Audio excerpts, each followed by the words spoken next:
Hello, everyone, and welcome to Conversations in Horror, the podcast.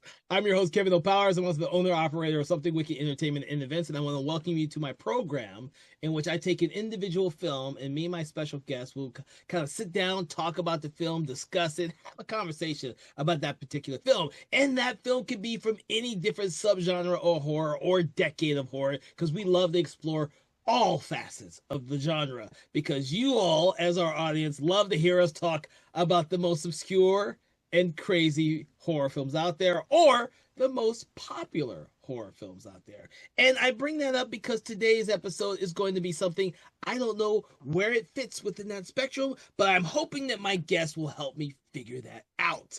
Now, my guest today is going to be Mr. Thomas Tenorello and Mr. Dave Watkins. I want to thank you both for joining us on the show today. Good to be here. And Welcome. the film we are discussing is David Cronenberg's directed The Dead Zone. He didn't write it, but he directed it from 1983.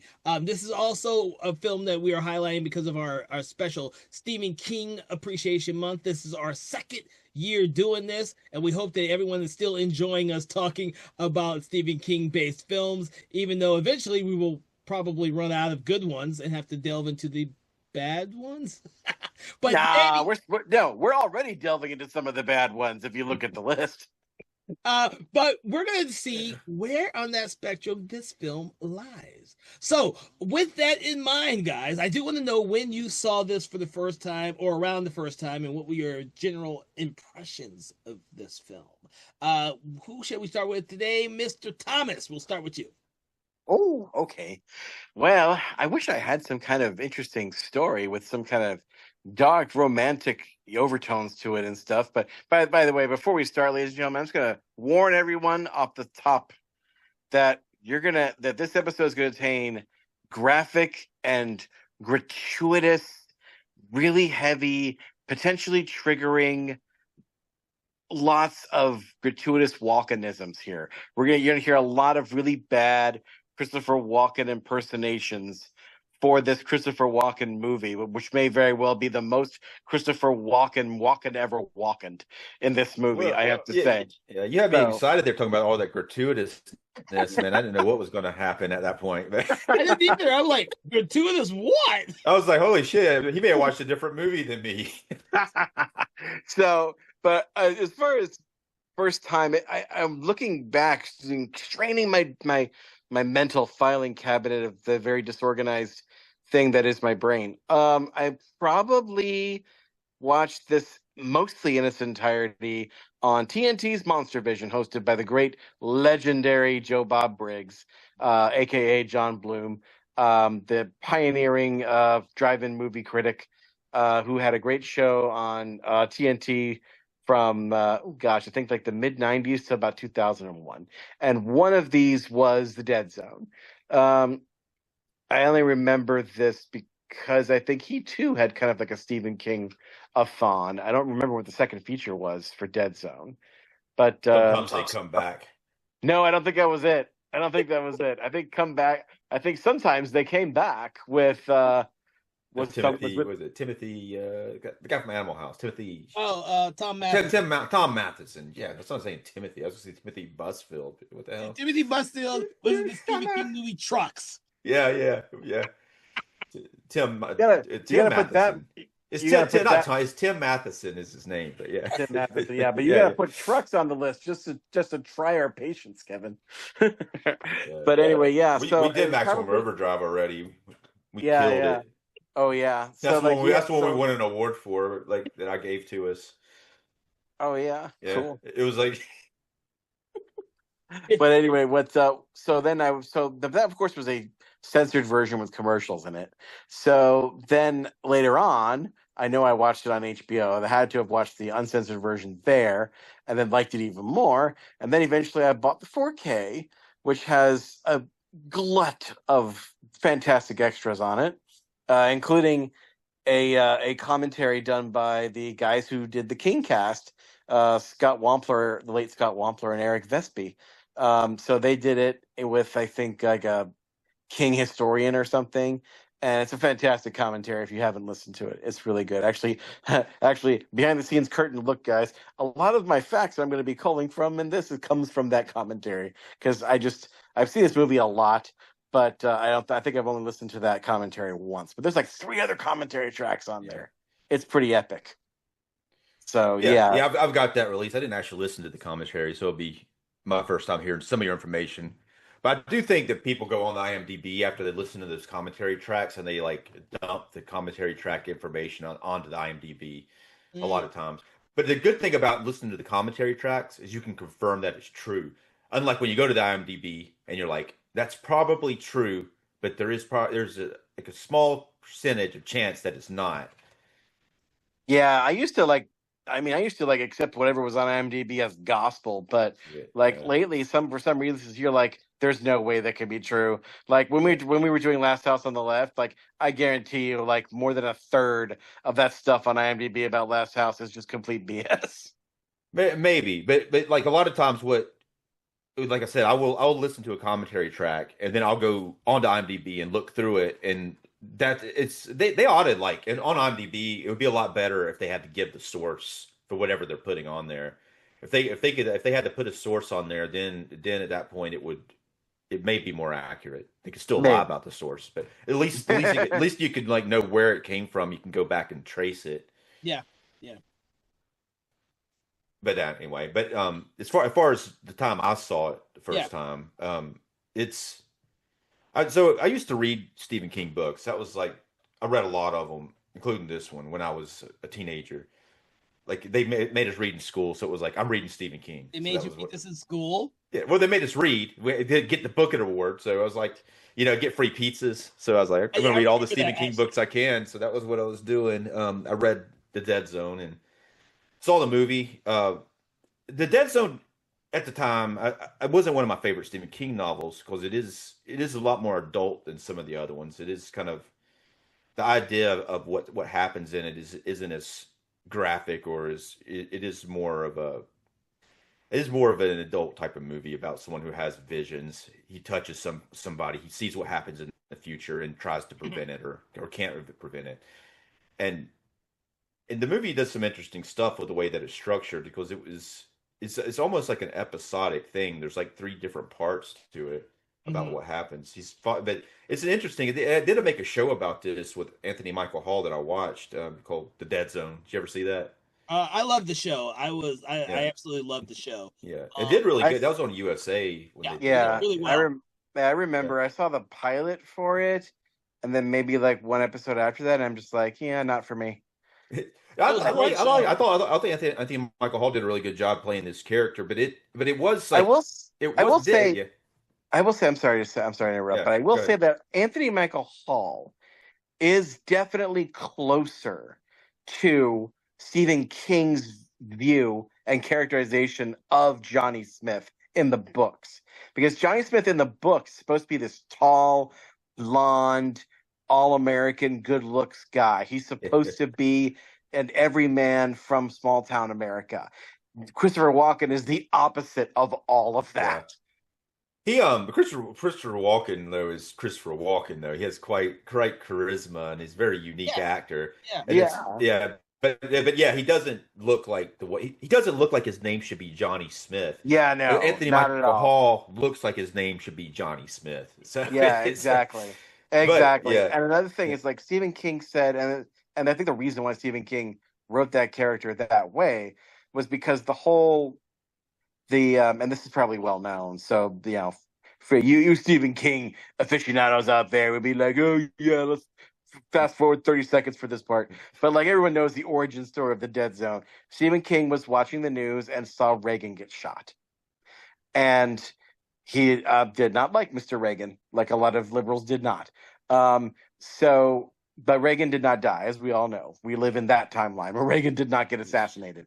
But so Stephen King thought to himself, is there any situation at all in which a political assassin could be in the right? And Stephen King set out to solve that problem. And he came up with this scenario. Well, to answer the question, yeah. The character played by Martin Sheen, Greg Stilson.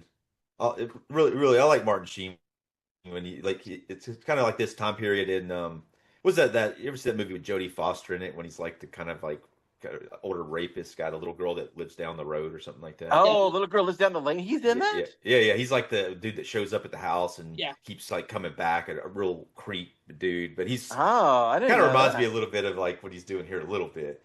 Huh. But the Greg Stilson character to me is a lot like the Willie Stark character from all the King's Men. You ever see that? Yeah. Yeah. There's been a remake of that with Sean Penn in it, but it's like a populist politician who lets the power go to him. You know, he starts off as a politician that seems to have everyone's best interests in mind, but he becomes very consumed with power, the more powerful he gets, the more people are kind of kissing his ass, and you know, it just kind of goes to his head, and he eventually gets assassinated in the story.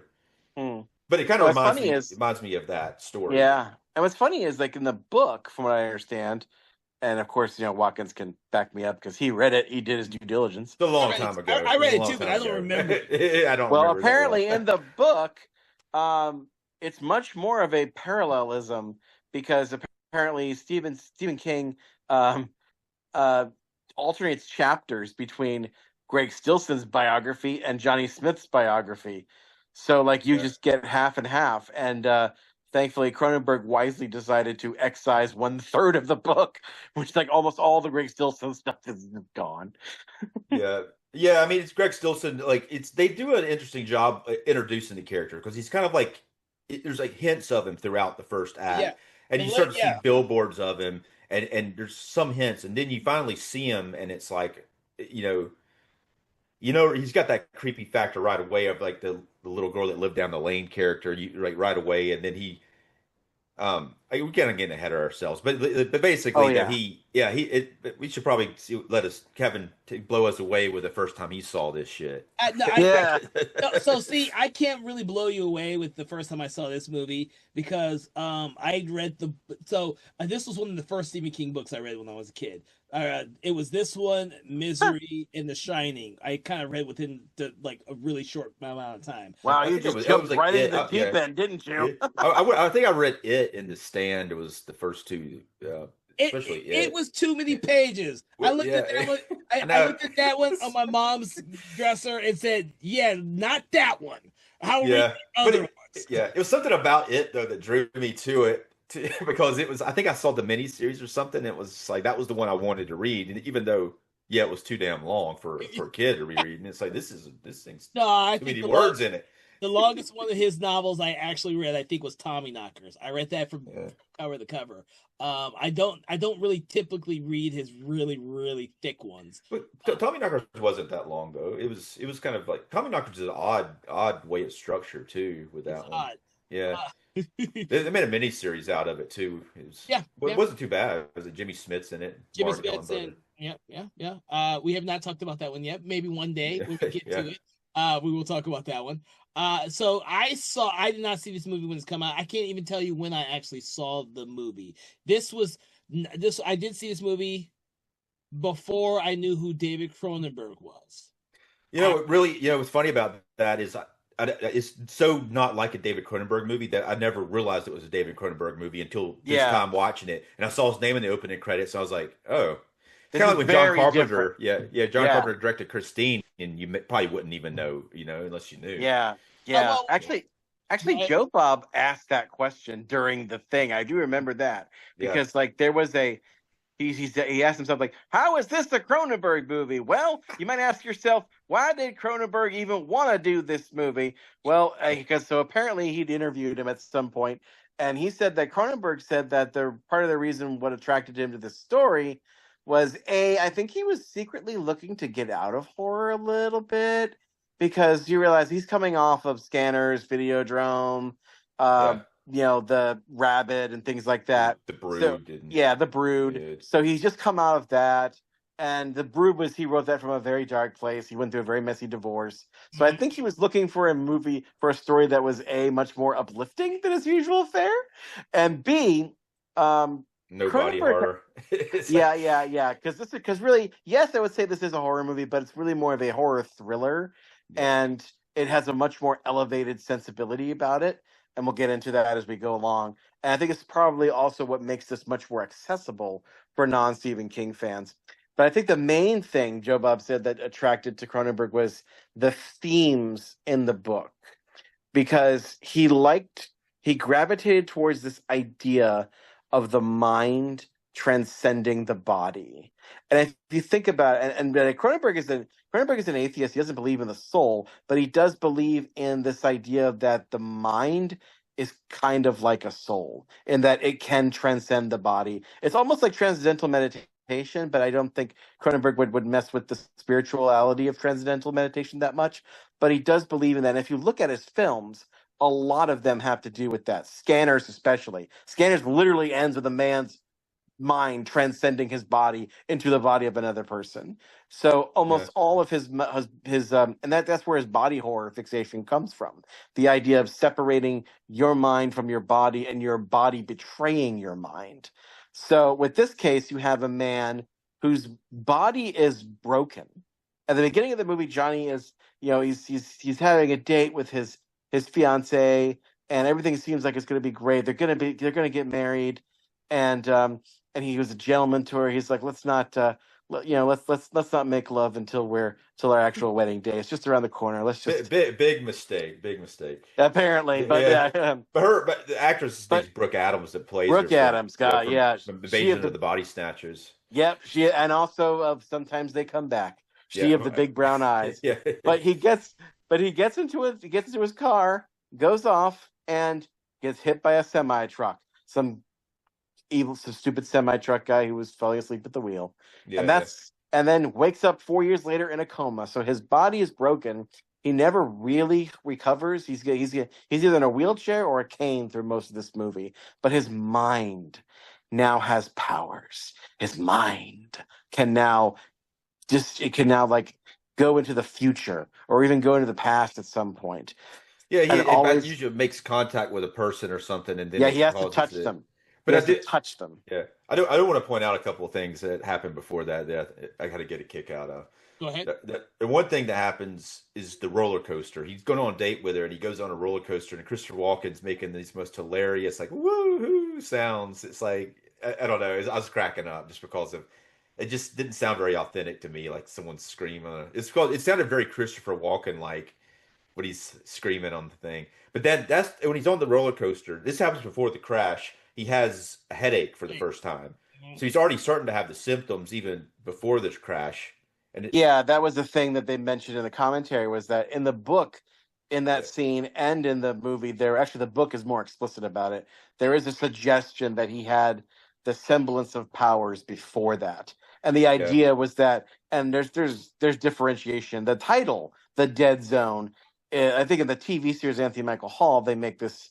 They connect the dead zone with a part of the brain that is unlocked by the accident, which of course is the workings of the brain is also a big thing that Cronenberg has always been obsessed with. So that makes sense. But in this movie, spoilers way ahead of the writers, I guess, decided that they're going to make the dead zone be this part of his visions and reality that he can't see. Mm-hmm. This kind of vagueness, this vagary in reality, in alternate realities or whatever, that where the future may indeed be changed. I feel like too, like when they explain that in the part of the movie that they do, it's like an odd reason. I mean, it's like I think Herbert Lom's character talks to him about it, but like it's like it's something that they already know because of what happens earlier, and it's like it's something they should have already kind of thought about, I would think.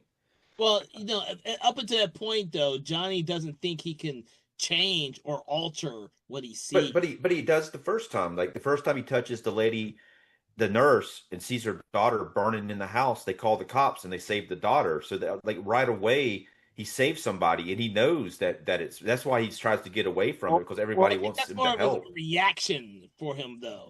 He's right. Fully aware of anything at that point. Right. But also, let's remember what also in that instance, he wasn't seeing that girl dying.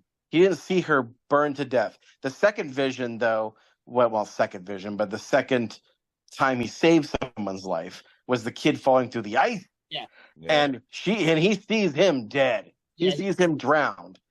Though he tries his darndest, but he does prevent that from happening. Although in the book it's different. In the book it's another kid who gets like trapped in a fire. But they changed it because Cronenberg didn't want to do another fire thing. Yeah. The other thing I did like before the crash too. He starts out as a school teacher. He's reading Edgar Allan Poe's The Raven to the class. Which is pretty cool that he's doing that. But he does it again too. Yeah, he also mentions they're going to read The Legend of Sleepy Hollow. Now, it's a coincidence, but later on he would be in the film Sleepy Hollow playing the Headless Horseman. It's an awesome movie, by the way, with Johnny Depp and all that. Yeah. Yes, I didn't realize that. And Kevin, that movie better be on the list. It's on there. I've signed up for it. Yeah, he may have taken it off though. No, I don't take anything off the list. Yeah, list droves. Really, they got a really awesome 4K version of that. It looks great. Oh, really? Okay. Yeah. That better be one of our Halloween movies, dude. This year, I'm calling it. Yeah. You started making me laugh, and I lost track of where we actually were. We're talking about Sleepy Hollow, but but I guess we're gonna go after the crash, where we meet the doctor, played by Herbert Lom. Herbert Lom is real awesome in the Pink Panther movies. He plays Inspector Dreyfus in there, hilarious. Here he plays a very serious character, which more often than not would play serious character. He played like the Phantom of the Opera and several other. He's in a lot of horror movies that I've seen, but every time I see him, I can't help but think Inspector Dreyfus because he's so hilarious playing that character. You see him twitching his left eye. Yeah. What's he call it? The minky instead of the monkey. I think that's what Patrick Clouseau calls it, a minky instead of a monkey, and he gets really mad about it. He eventually accidentally starts calling it a minky himself later on. So it's great. Yeah, I think he plays his doctor in this movie, but he doesn't show up till way late in the story. Because he said, this is a very episodic story, no matter how you slice it. Yeah. But he is in the beginning. He's in the beginning. Yeah. But he disappears for a long period of time because when he wakes up from the coma, the doctor's in there. The doctor's the only one in there, and he's he doesn't realize it's been 5 years, and it's kind of the doctor's breaking it to him easy. And then he kind of has a little bit of a bond with the doctor, but then when he breaks away from everything, he tries to go hide later. The doctor has to find him, and then you see him a couple more times later on. Yeah, because he helps him come to the realization. He helps Johnny come to realization that he can always change what he sees because of the hypothetical question about Hitler, which I. Oh yes. So I'll get into that. Yeah. Well, the old baby Hitler question. The thing is, this character plays more almost like a conscience for Johnny Smith. It's the only person that Johnny can go to and actually tell his thoughts and his experiences and all that, because he can't do it to any other character in the movie. This is the purpose of having this character in there. It's kind of like a moral compass. He tries to do it with his parents, but I think one of his parents dies, his dad dies, right? The mom dies, yeah. The mom dies, yeah. And if you notice when she dies, and I didn't notice this until I listened to the commentary and rewatched it. I'm like, oh, right after they see him on TV after he's saved somebody with his using his vision. Well, he saves the girl, but he's on TV for saving the girl from the fire. But what happens at the press conference? There's a reporter who's not believing any of it. Yeah. He gets the reporter up, he touches him, and then he says the reporter something he says he knows why the reporter's sister killed herself, and the reporter's like, okay, get me out of this. He's doesn't even want to go there because the reporter knows why the sister killed herself, but then the mom sees that on TV and has a stroke and dies. Yeah, because the mom thinks that he's picking on her son, but really Johnny is really picking on the reporter. And that's the tragic thing about it, because she says, stop picking on my son, and as she's saying that, she's having a stroke that would kill her. And exactly. Really... And what happens is, if you notice, there's a pattern in this movie that seemingly every time Johnny uses his powers, he basically gets punished for it. He loses something. it costs him dearly. Yeah, it makes him sicker too. But the vision we skipped over, which is a in between, like he touches the doctor, Herbert Lob's character, was it um Sam with a weird like Nice. Wiser or something, but he White. touches him, and that's when it shows this I guess World War II flashback where Yeah, World War II. yeah, like the doctor's a little boy, and this woman who's his mom saves him, and then did at that point Christopher Walken's character Johnny knows where the mom lives. And he tells him that, and then Herbert Lom's character calls the mom, which is it's kind of a frustrating scene a little bit, but it makes sense. He calls her, she answers the phone, and he doesn't talk to her. He says he couldn't do it because he didn't feel like it was right. Yeah. Mm. But it's a little frustrating to me because he could have reunited with his mom, but he chose not to. I mean, what do you guys think of the He reasoning doesn't behind want to that? do it because it wasn't a natural it wasn't part of the natural occurrence in life. He got this information from someone who claims to be a psychic. And and it's like, well, if I never met Johnny, if I had never helped Johnny, then I would never know this information. I would never know my mother's alive. I think he's just it's a little bit of fear, but also a little bit of apprehension about knowing something that you're not supposed to know. Yeah. What do you, I I mean, never. do you think it would have changed things? Like you're talking about him, like Johnny getting sick, or you think the vision causes it, or changing something? Like if he was to actual connect with his mom, you I know? think that's a story thing because for the most part, Johnny doesn't think he could change anything, which is why it just puts him in more pain every time he uses his powers until that last conversation he has with the doctor, where he asks him about Hitler. Yeah. Then, yeah, he would say, "Hell yeah, I killed the motherfucker," more or less. Yeah. I, So, I can't quote him because I don't know the exact words, but that's pretty much what he says. oh, Because I'll quote him later. But actually, the funny thing about that is like when you talk about pain, um, pretty much every time Johnny touches somebody, there's like this. There's a music sting. It's like a jump scare, but it almost is like he's in pain and has a sharp pain. And I think the reason for that is because the way Cronenberg did that, him and Walken worked out this thing where whenever he's supposed to get the vision, um, Cronenberg had a guy offset shooting a gun.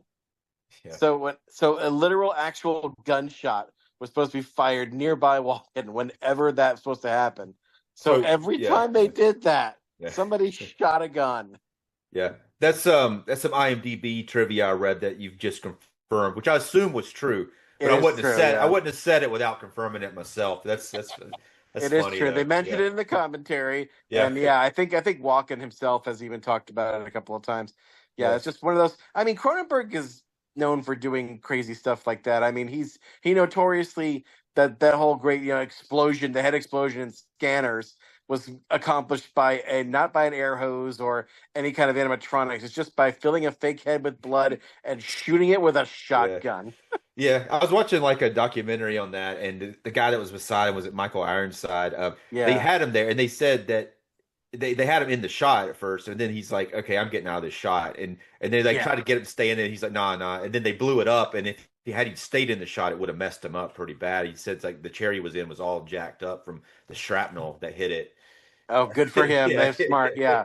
So yeah, yeah, actors, I mean, my goodness, we've had so many tragedies since then in the past year. If you're on set and something like that's happening, your instincts tells you you shouldn't be there. Just don't be there. yeah, Yeah, it's not worth it.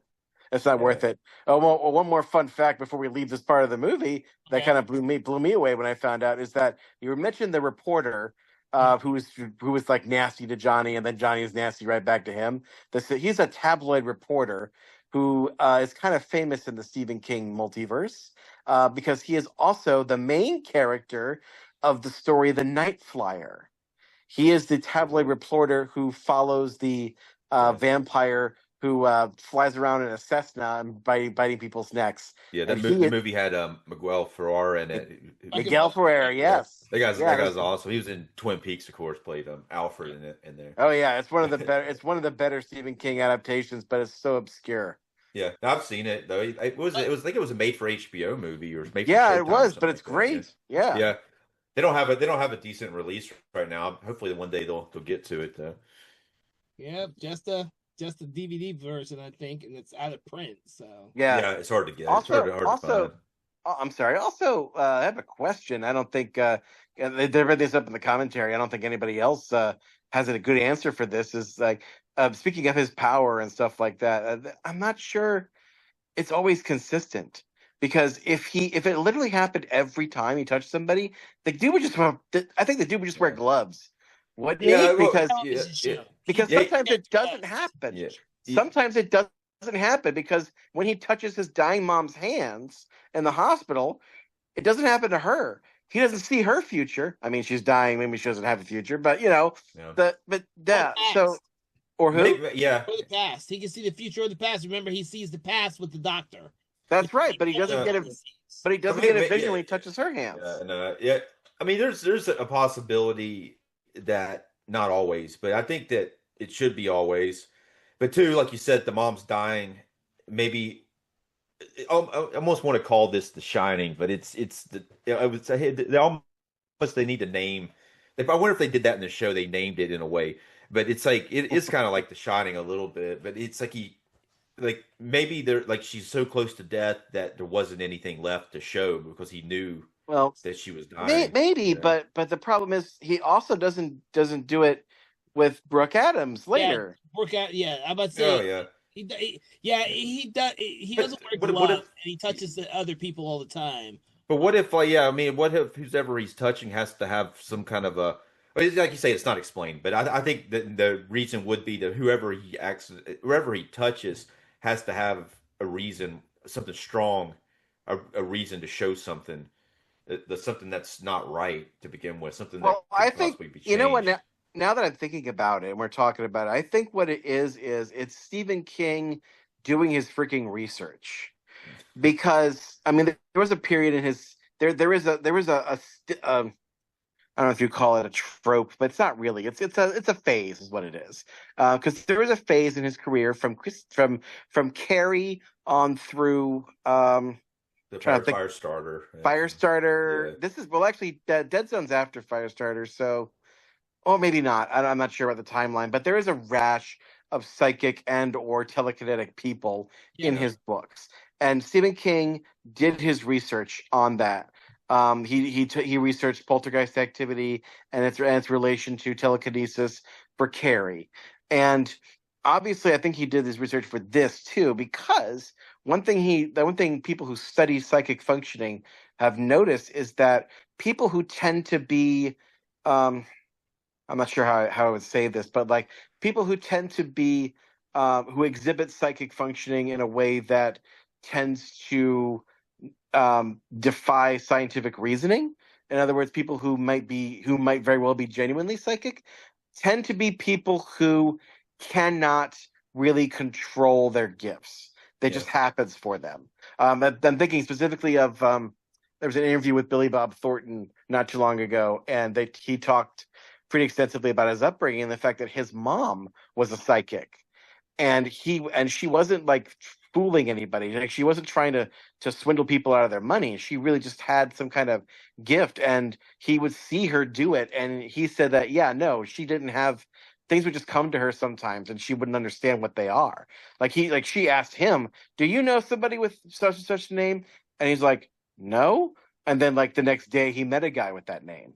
So she didn't know.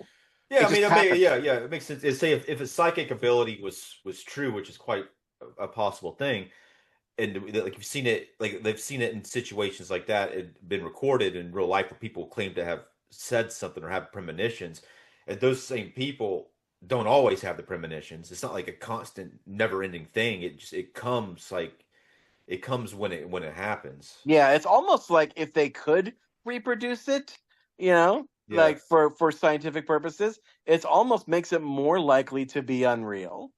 Well, that's why like a lot of people, if it was true, that's why they can't prove it because they it doesn't happen on demand.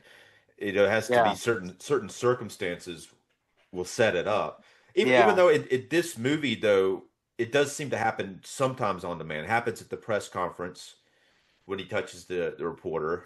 And then later on, like when he's working on with the police, he doesn't, when he touches like an item, it doesn't work. But when he touches a dead body, it does work. Yeah, that's So interesting too, and that's a very Cronenberg thing. It's like his powers is transferred through the flesh. You yeah, know, he can't do it because there are some psychics who claim that they can touch an object and see what the history of that object. But for him, it's only the history of people, whether it's yeah. future or past history. And I think that's interesting about this particular film.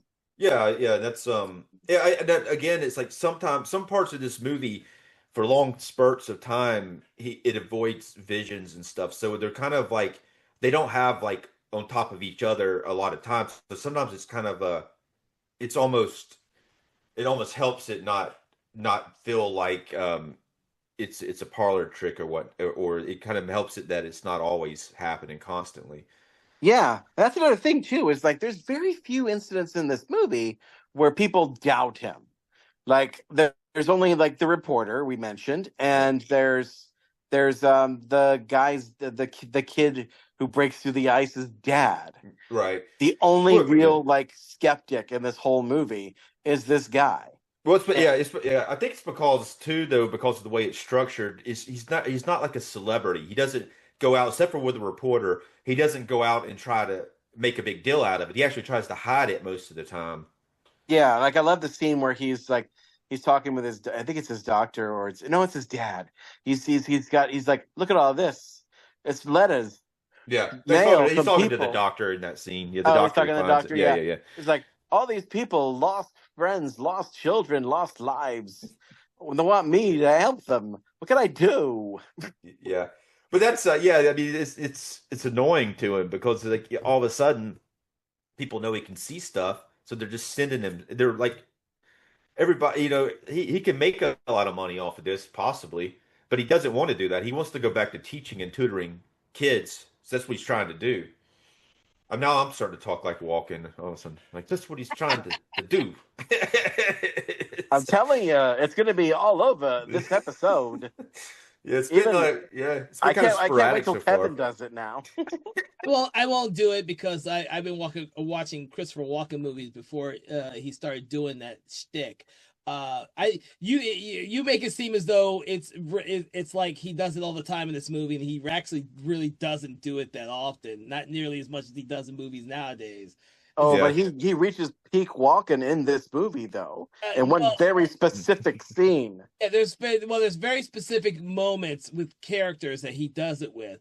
Because for me, I think they try really hard to make him the every man in this film. Yeah, but it's very hard for Walken to do that. I don't think it's very. I think because the way the movie is structured, the way it looks, because it really does look like it actually looks earlier than the '80s. To be Yeah, honest, it does. It does. Oh, yeah, it feels very 70s. yeah, it's got this very almost small town, cozy little town atmosphere. Yeah.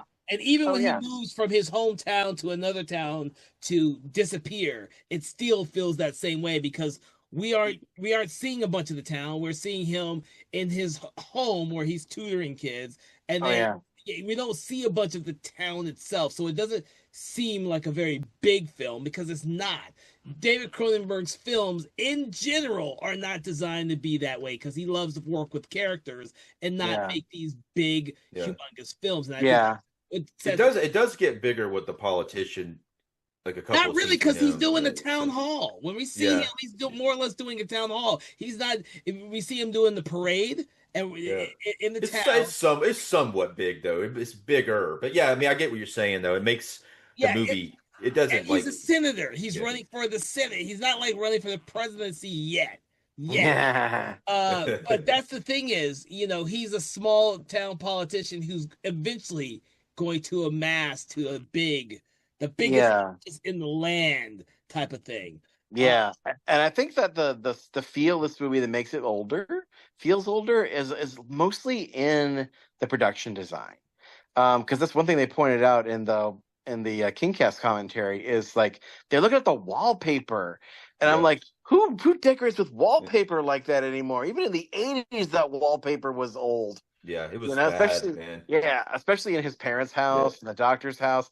It's No, there was really yeah. I saw there's some wallpaper around though. I remember seeing it when I was younger, and like it was hard to get it off the wall, man. You know, you had to get it off the wall. You almost had to put take the drywall off with it. Yeah, yeah, And but yeah, so put more wallpaper over the other wallpaper. So it's yeah, yeah. I have like I'm sure there's like wallpaper patterns that are ingrained in our psyche that like give us that winch and this nostalgia. Like for me, it's not even a wallpaper pattern. yeah, It's like there's like a particular wood paneling that yeah, was in my my childhood home that was fake wall paneling, and I know it's fake because the what do you call it, the wood grain or whatever on it was exactly the same yeah. every fourth or fifth Yeah. plank of wood. We had that too. We had that same and one. and Yeah, one kind of freaked me out a little bit because I swear it was like half a face was like an evil witch and the other half was just like nothing. yeah. It was It like the really, knot on there, right? yeah, like the Yeah, yeah, knot was her yeah, eye. It was yeah, really yeah, yeah, bizarre.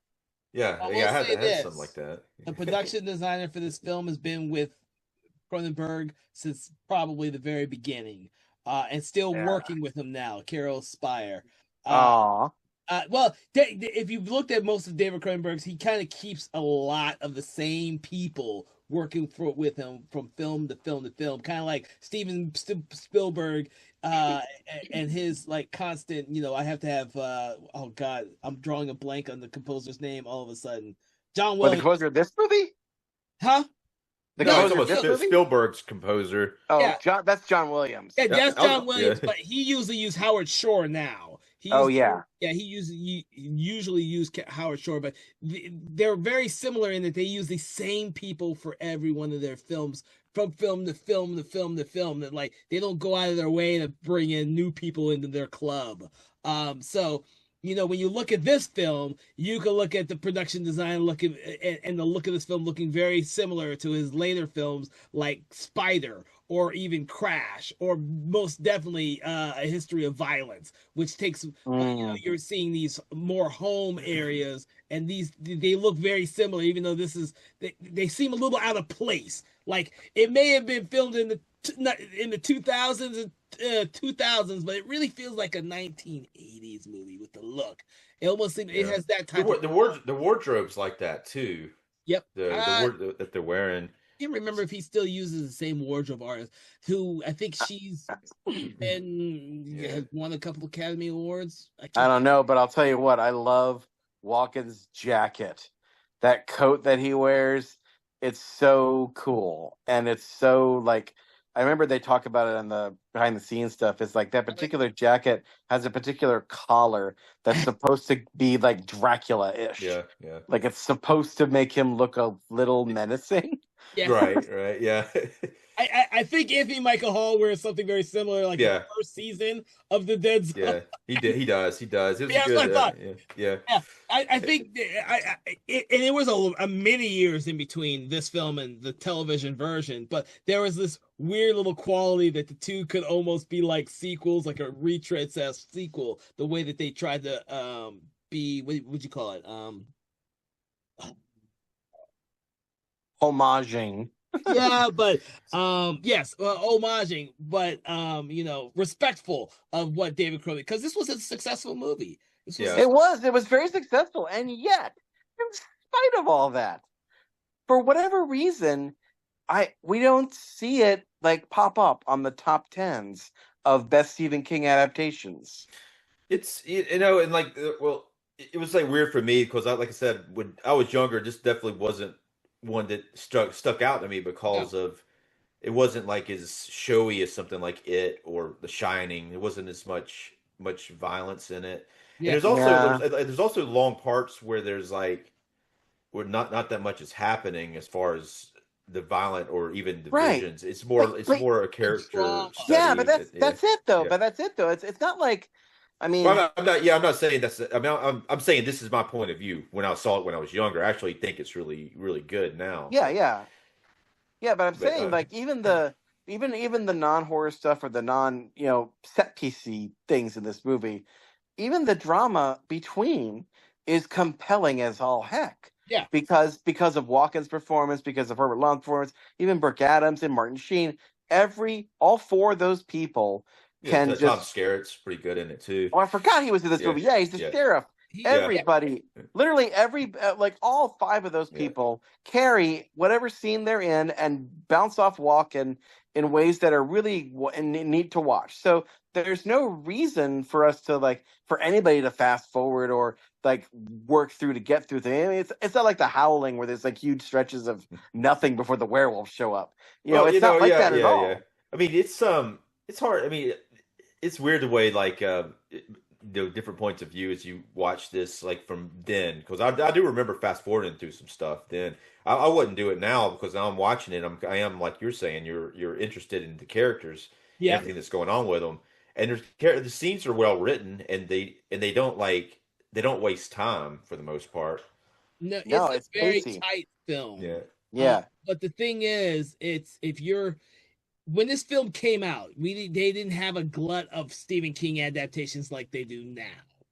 Well, this novel was written in 1979, so it's one of his earlier novels. Yeah, so this one got made fairly quickly after publication. Yeah, but keep in mind that when was Carrie released? I think that was 70. Yeah, it was 70s. I just couldn't remember when.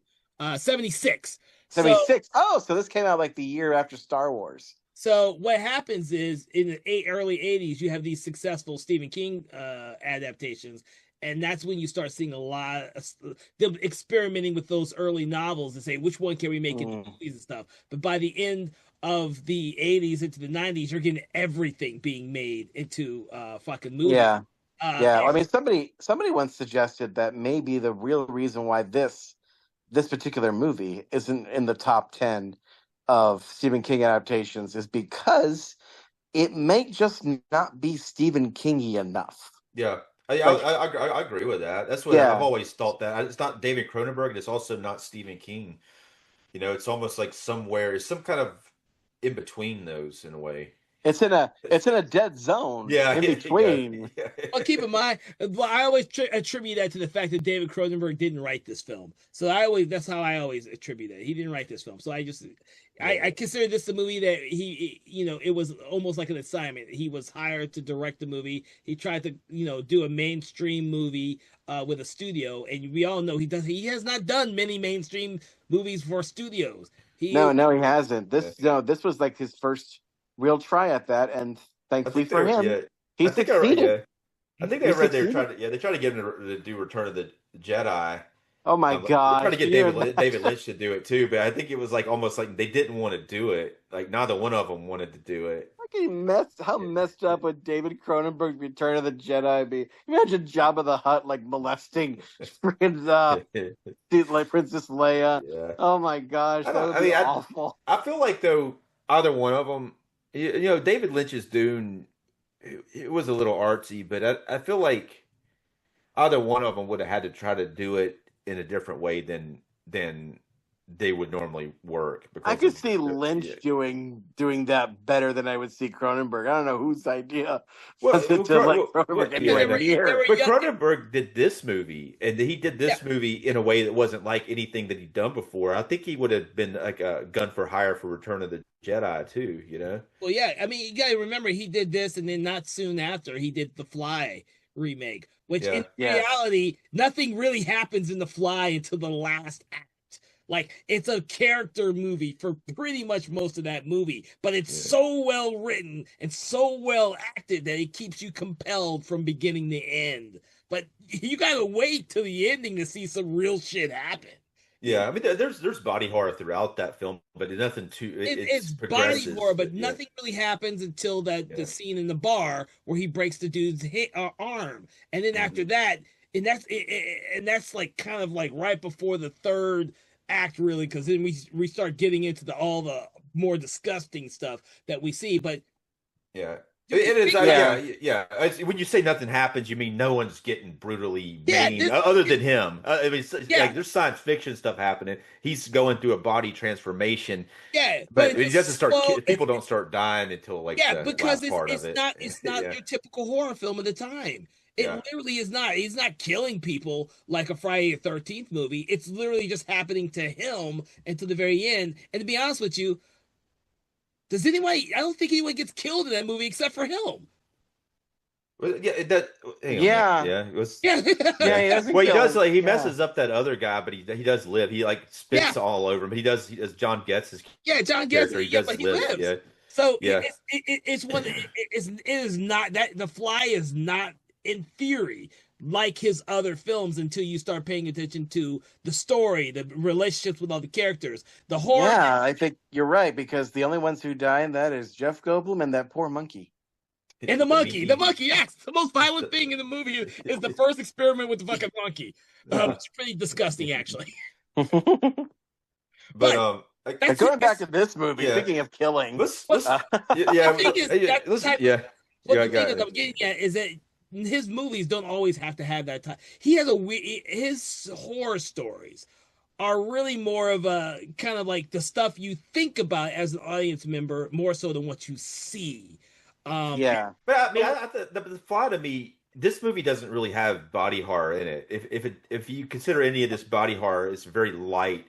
The Fly is body horror, and I think almost all of his other stuff is too. But this one's the furthest away from any of that. Yeah, no, this was the first movie where he was kind of going away from body horror a little bit, which is ironic because The Fly, he goes full tilt back into it and makes it the most iconic of all of his body horrors. But that I digress. That's thank God that happened. But anyway, it wasn't his this first, one. It wasn't his first. It wasn't his first non-horror film either, really. Well, yeah, that's true. But also, like, let's not forget that this movie he does dip in a little bit into the sicko in the 70s a bit because we get into the serial killer segment of this movie, in which it becomes a totally different movie. It now becomes a serial killer movie where they're trying to find this killer who kills women with scissors, which is funny because in the book he's just a strangler. He's not a scissor killer. Yeah. But he is a killer who is a rapist, and so we do see a little bit of gratuitous nudity there. But it doesn't feel too bad just because how brief it is, and well, I don't mind stuff like that, but it did feel a little unnecessary, though I did enjoy it a little bit. Oh, I'll bet you did, you perv. But anyway, like I did rewind it back and watch it now. But what's funny too is like this segment of the movie is characterized by like this is the part where like the Sheriff Scarrett comes on and says, "Hey, will you help us with this case? We're trying to catch this guy, and we got a dead body." Let me address the sheriff real quick. The sheriff's name's George Bannerman, who is. I'm just going to call him Sheriff Scarrett because but it's an interesting character because he's in he's in this movie and Cujo. Oh yeah, that's right. He's the sheriff of Castle Rock, which is a famous Stephen King town. Yeah, and Cujo kills him. And Cujo's supposed to be And Cujo's supposed to be the spirit of the deputy from this movie. What? Yeah. But that's not in the movie, but it's in the book. Yeah. Wild. Okay, that's kind of cool. Which, by the way, spoilers for this movie, the sheriff's deputy turns out to be the killer. But wow, I thought the poor dog just had rabies. Dang. Yeah, but but that's in the book. But also the sheriff after him was in Alan Pagborn, who was in two other novels too, The Dark Half and Needful Things. Yeah. Wow. When we're watching this one, and he said he's from Castle Rock, and he said he was the sheriff of Castle Rock. I was like, I knew that Alan Pagborn was the probably more well known one. I was like, I wonder what happened there. So I wouldn't. I don't know. I don't know. Law enforcement and sheriffs in Stephen King stories almost never end well. So, but Alan Pagborn's the main character in Needful Things. He doesn't get killed. But his life is living hell until the events of that book are done. So, it's actually that show called Castle Rock. They brought the character back, played by Scott Glenn, and he does die on the show. Yeah, he's a lot older version of the character, and he does die on the show. But that's not really canon. But Stephen King liked the way that it happened. Oh, I'm sure he did. Yeah. I'm sure he did. But so like this section of the movie is defined by cold. Like there's so much snow. And there's so many people just there's a lot of snow in the first half of this film. Yeah, I was thinking this is probably a Christmas movie or something. There's a couple of Christmas scenes. Yeah, there is. So you can pop this in around Christmas time, ladies and gentlemen. Add this to your Christmas horror list. But I don't think there's enough in it to call it a Christmas movie. No, It is a winter movie though. It does have it a is. winter It's feel so to it. yeah. It's so winter. It no, feels yeah, cold. but that adds to the ambiance of the movie. I think It does. it adds so much to the ambiance of the movie. It does. And I love the shot, this iconic shot where they're in the tunnel and Yeah, like Walken is there and the flash of the police car shining through this very wet brick tunnel and it looks like Walken standing in a spider web. And I think yeah. it's even on the back cover of the Blu-ray or It's the cool 4K. location. Yes. Yeah, it's a great location, but that is all like how Cronenberg's framing and again the decision to make him more violent and more like the killer make him more Yeah. violent and he even kills himself when they're closing in on him with his scissors, Yeah. which again that's a Cronenbergy thing. Yeah. It Yeah. doesn't That happen is. in the Yeah. book.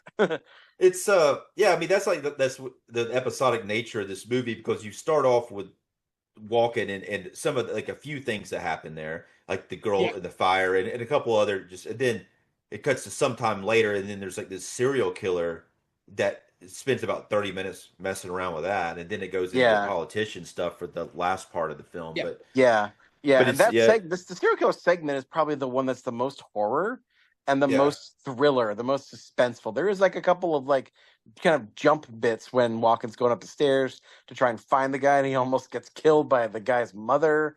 And yeah, Yeah, it's yeah, pretty yeah. terrifying. yeah. But that's all There's in a a very short amount of time. That's all. yeah, Yeah, I mean that it's it's in the background. The whole thing about the serial killer having been active while he was in the coma and all that type of stuff. But also the Stilson story is also in the background. They do a really good job setting this stuff up so it just doesn't seem like it comes out of nowhere. yeah. There's actually like a lot of time spent with the sheriff coming to him, asking him to help, and then he doesn't want to do it, and he has to think about it. Then he sees it on the TV, Yeah, and that's what makes him change his mind. But there is I wrote down a Mhm. line that he says when he's talking about how the visions make him feel. He says which Thomas should probably do this in Walken's voice, but he's like, when the spells come, it feels like I'm dying inside. So that's how he describes it. The spells they come feels like I'm dying inside. Yeah, but that's an interesting way to describe it because it makes you that's his these spells are having an adverse effect on him, and to think about it Mm. when that happened, like you were saying, you would be wearing gloves because you don't want to feel like you're dying inside. If it means like that much dying, because people feel like they're dying inside because they're depressed, but this must be a completely different type of dying inside. yeah, Oh, I'm sure he's also depressed. There's several instances where he shows signs of depression because, like, I mean, even though he still gets what he wants the most, which is Brooke Adams, he gets her at least for a little bit. She has because that's part of the tragedy of this movie is that he he wakes up from his coma and she's married and she's got Yeah, a kid. that's yeah, She tough. It's she tough. moved on with her life, Yeah, and now like he does have one night with her with the kid there, which is kind of weird and wrong, but yeah. And there it it's is. funny how when she unbuttons like one button, and then it's like super implied that they did something, but it doesn't yeah. even have any really physical contact hardly. No, but I, yeah, it is implied that and then of Yeah, but course, I mean, it's like it's definitely happened, but it's like fun. It almost feels like for some reason like they didn't want to do a physical scene, whether that be kissing or whatever, because it I seemed like it was very light. Even like earlier on, they avoid kissing in the earlier scene. yeah, yeah, I think maybe the reason why they wanted to do that for the movie, I don't know how it's in the book. For all I, if I know Stephen King, it's probably a lot more graphic in the book Yeah, because he does tend to lean into that stuff. That's one of the things I don't like about his books. But anyway, but I think they did that in the movie because they wanted to not to do they wanted to do everything they could to try and not make to make Johnny to make Walken's Johnny specifically more likable. They didn't want to add, they didn't want to do any make. I know it sounds weird to say this about a Christopher Walken character, but like they were trying to make him pure in a way.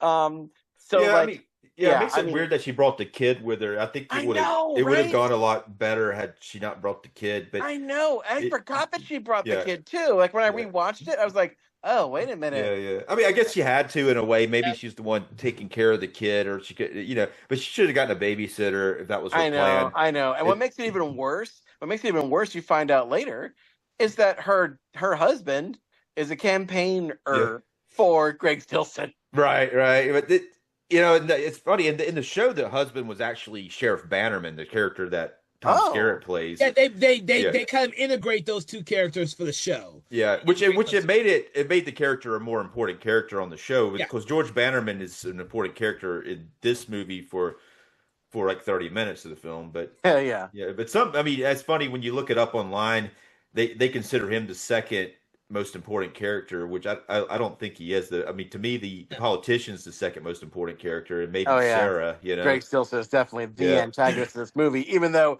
he doesn't really antagonize that much until the third act. Or really the fourth. Right. Actually, the structure of this movie is interesting. It's not really a 3-act movie. It's a 4-act movie. Like Act 1 is the setup, and then he gets into a coma.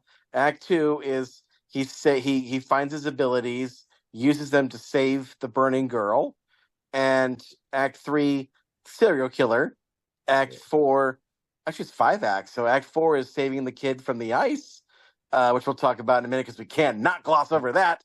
And then finally, Act 5, he confronts Greg Stilson, and that's it. It's a 5-act structure. Yeah, so I guess kudos to Cronenberg and the writers for taking a very episodic book that sprawls years and cross connects two very different men's narratives and manages to get it into a very clean 5-act structure, which is a very TV thing, and just makes it go together. It's brilliant, really. Almost like though, I'd still think it might be closer to 4. You might include the opening coma with everything up until the serial killer part, but I don't know. At an extent, it is very like clearly like marked when something changes. Though they do a good job, like Kevin was saying, of incorporating the things that happen later in the film. Like as it's going, you hear a little something about a serial killer. You hear a little something about a politician. You hear a little something about a kid that falls through the ice. No, you don't. But it's no, you do. But the Stilson is always in the background. There's even I think in the commentary they pointed out there's a scene where there's like a poster of Greg Stilson, and right next to it, and right next to that poster is another piece of art that has rockets in it. Well, keep in mind, which is foreshadowing. Yeah. Well, the first time we see Stilson, we don't actually see his whole face. It's on the poster being built, and so.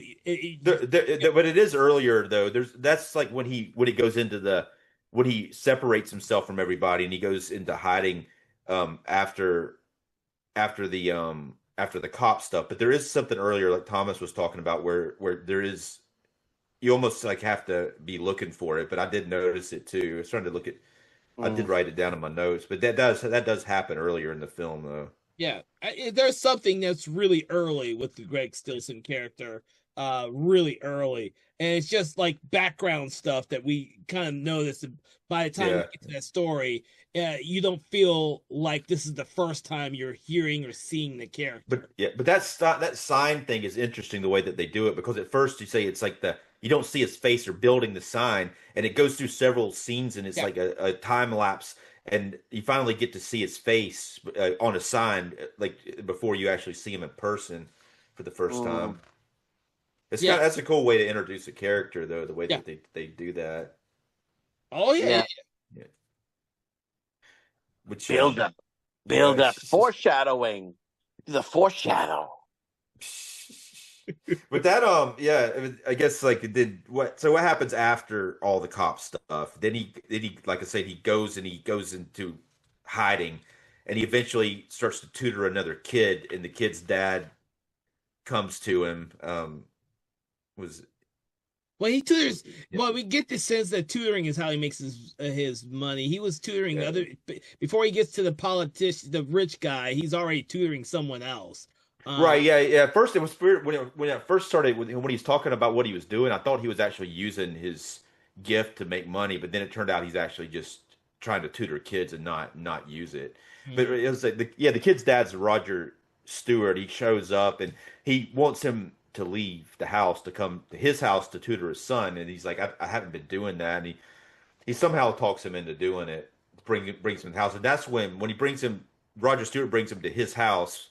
That's when he meets Greg Stilson's hanging around in there trying to lobby for his vote, and he comes up to Johnny with a big ass button that says Greg Stilson on it, and instead of that's how he avoids getting touch in his hand at that point, because he goes to shake his hand, he like slaps the button in his hand, and he's like, "Go ahead, take that," you know. Yeah. The button's like hilariously. He's even wearing one himself, like Martin Sheen's wearing one himself. You know, it's like a really big button. Of course, he would wear his own buttons. Yeah. That's what politicians do. They wear their own button, dude. Have you seen that before? Yeah. Do they? I don't know. It feels more gratuitous. It feels more egotistical when he does it. I don't know why. Oh my God. I don't know if they wear their own buttons though. Do they? Because it was like the people around them wear the buttons. You know. I'm not into politics that much. I don't think I've. I think it's great that he has it on. I was like, it's funny how big it is, too. I do But know then they make it pretty big, though. They do make it pretty big. Yeah, I guess you have to really catch somebody's eye, but he go, and then he's like, then he goes upstairs and he meets Roger's son Chris, Mhm. and then there's a scene where after that he's talking to the dad, Roger, by himself, and then he asks him, they actually watch a they watch like a show on TV, like an advertisement for Stilson, and then Roger tells Johnny that he shouldn't vote for him. He should register. He says, "Do you vote?" He's like, I'm not registered. He's like, you need to register and vote against that dude right there. And then, which Johnny's surprised. He's like, "What do you mean? I thought you were friends with him." And it's kind of like one of those you keep your friends. Was it your enemies close or something like that? I don't know. Keep how your friends close. Wait a minute. Let's keep your friends close and your enemies closer. Yeah, so that's kind of like, which is smart thing for Roger Stewart to do. This Greg Stilson's a very dangerous man, and he senses it, and we get to see that pretty soon. Right after that, we see a scene where Stilson, without, this is a weird scene because it doesn't. I'm starting to talk like fucking Christopher Walken also, but all right. So Johnny's not in this scene, which is weird for this movie. I don't know if there's a scene where he wasn't in a scene before, but it has Stilson in there with his thug named Sonny, and they're blackmailing this newspaper guy, and they threaten to kill him and all this other stuff, and that's how that's what politicians do to get the newspaper on their side. But it's like it shows you his true nature, which we all suspected just from the way. Which is just from the way Martin Sheen's playing it earlier. But we know for sure that this is really shady. Yeah, they had to have do with a thug. It is funny that like Cronenberg picked that scene to be like your first Stilson scene, to be the first like peek behind the curtain, as it were. Because like I said, like we've said, up until this point, the book has given you pretty much everything about this guy. In fact, I think the very first thing you see proto Greg Stilson do before he's even famous, before he's even a politician, like he runs afoul of some German shepherd, some random guy's dog, as he's trying to like put some like flyers on the door, and he beats the dog to death or something. He kills the dog. Like, was that in the book? You mean it's in the book? Yeah, that's the very first thing you see Stilson do. Yeah, like Stephen King was like, I wanted you to hate this guy from page one. Yeah, no subtlety. They're just gonna kill a German shepherd. Just kill a dog. That's how you can make someone a bad guy. Yeah. That'll do it pretty quick. Yeah. Some people might not like a movie if a dog gets killed like that. But it's I don't know. I mean, it's better. I think that it's definitely better not to have that scene, because it's better that you see him and you're like, you don't like him. Martin Sheen's a great actor and he's somewhat likable no matter what he does, but he's swarmy, he's full of shit right away, but you don't know how bad he is. In this scene, with the blackmail scene, you get at that point you're like, this guy is a villain. He's not just looking for, like, he's going to win. He's going to win in a way that's he's going to illegally win, and he's going to make sure that it happens, and he's got ways to do it. Yeah. Yeah, and because because Martin Sheen is Martin Sheen, I don't think any member of that family is particularly subtle.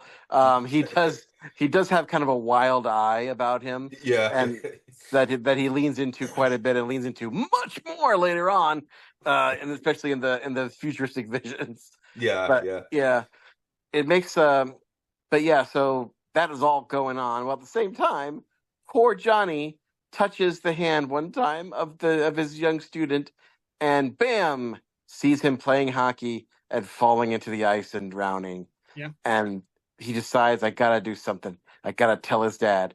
And the dad is like, yeah, he's like, you know what I do, right? And he's like, no, but I hired you for your teaching prowess, not for your fortune telling abilities. Well, he did know. The dad knew. He's like, it's not like I wouldn't check you out. I Yeah. know. Yeah. But yeah, I mean, that's a great scene though, because the guy's like really resistant. It's weird that the dad is so, because he put all this work into setting up this hockey game on the ice, that he's just like, that he's really upset that he's trying to stop it, which is weird that he wouldn't think. He didn't believe it. This is an instance where the character doesn't believe about the premonitions. He thinks that he's not legit. Yeah, I think the guy's a bit of a control freak too. I think he's really like, this is one of those parents who probably controls everything about their son's life. Yeah. And this poor kid's probably like only about 13-ish, so he's just now exercising some kind of autonomy. And then, I think Walken kind of takes that and puts it over the edge a little bit when he storms in on the most Walken of Walken scenes and tries to get him to not have that hockey game, and he's like, and he gets dismissed, and Walker just loses his friggin' mind and takes that cane, that wonderful cane, and smashes that glass table and says, "The ice is gonna break." Yeah, but it's great though. He smashes the thing, and the dad's like, "All right, you're out of here. You're out of here." And he's like, "I'm sorry about that." Yeah, I'm sorry. I'm But sorry. yeah, sorry about that. But the ice is gonna break. The ice is gonna break still. It gotta stop.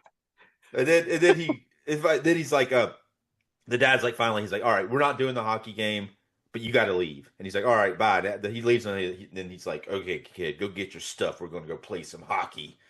And the kid's like, "No, I'm not doing it. The ice is gonna break." Sort of thing. Yeah, in the end, in the end, the kid ends up saving himself. Yeah, because I guess because he feels it. Maybe he's got a little bit of the shine. No, he trusts Walken's. He trusts his teacher. He doesn't. I think there's definitely a bond. Yeah, there's a bond between them. There's a bond between those two, and which is why he trusts Johnny. He doesn't really trust the other, his father as much, which is why you get that sense that he's a shut-in because of how he's treated by his own father. And maybe he didn't want to play hockey to begin with, so it was like a really good out to get out of the hockey game. Because we get the sense that he's really intelligent, that this kid is really intelligent, and that his father wants him to be more of like a sports kid. So because his father's in charge of I did all this to be in charge of this hockey team and put it all together and paid for everything, and you don't want to do it.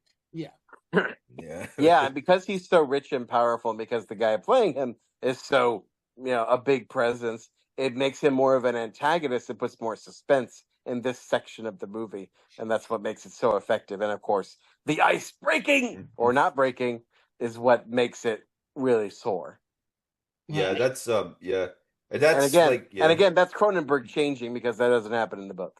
Then the next day there's a newspaper article. Well, I'm sorry, before that happens, when he goes to leave, he shakes Chris's hand, Johnny does, and then he's like, "Okay, it's not going to happen now," or something like that. He's like, because he touched his hand, he could tell that at that point, he wasn't going to die. But then the next day, he sees in the newspaper that the kid's drowned in a hockey accident. So then he calls over to the house just to make sure it wasn't Chris. And then Chris is there, and the dad's sitting there in a robe, just kind of staring off into space. And he won't answer the phone. Murder. Involuntary murder, or whatever the hell, homicide. Involuntary manslaughter. Yeah, manslaughter. So that's when he knows for a fact that he could stop. He can stop things if he could change his vision. He could change it. He's seeing That's when he realizes that he's seeing the dead zone, a possible future, not something that will happen, but only might. Yeah, and that prompts him to, the ask the question of White's his doctor about the Hitler, which I love that conversation. What prompts that though is which is the final premonition of the movie. He goes to the Stilson rally and shakes Stilson's hand, and it goes into like that the apocalyptic flashback thing that happens. The missiles are away, gentlemen. The missiles are away. So he's just a crazy, like, he's this thing that I've seen this in a lot of other movies where I don't know if this is the first time, but you've got probably Dr. Strangelove, but you got the president. He's the president in the future. He's got the war, like, press the button and everything is going to blow up, and he's losing his mind over it. There's a general's like really, general doesn't want to push the button, and he says he'll cut the general's hand off if he don't push it, doesn't do it, and then he forces going to push the button and blow up everything because he says it's like his destiny. He feels it's his destiny to push the button and it's his divine destiny. He's and that's part of the reason why a lot of people have rightly said that Greg Stilson is weirdly a very kind of proto-Trumpian character. Yeah, I didn't want to bring that up unless you on the YouTube brought it up. I have heard that a lot. Oh,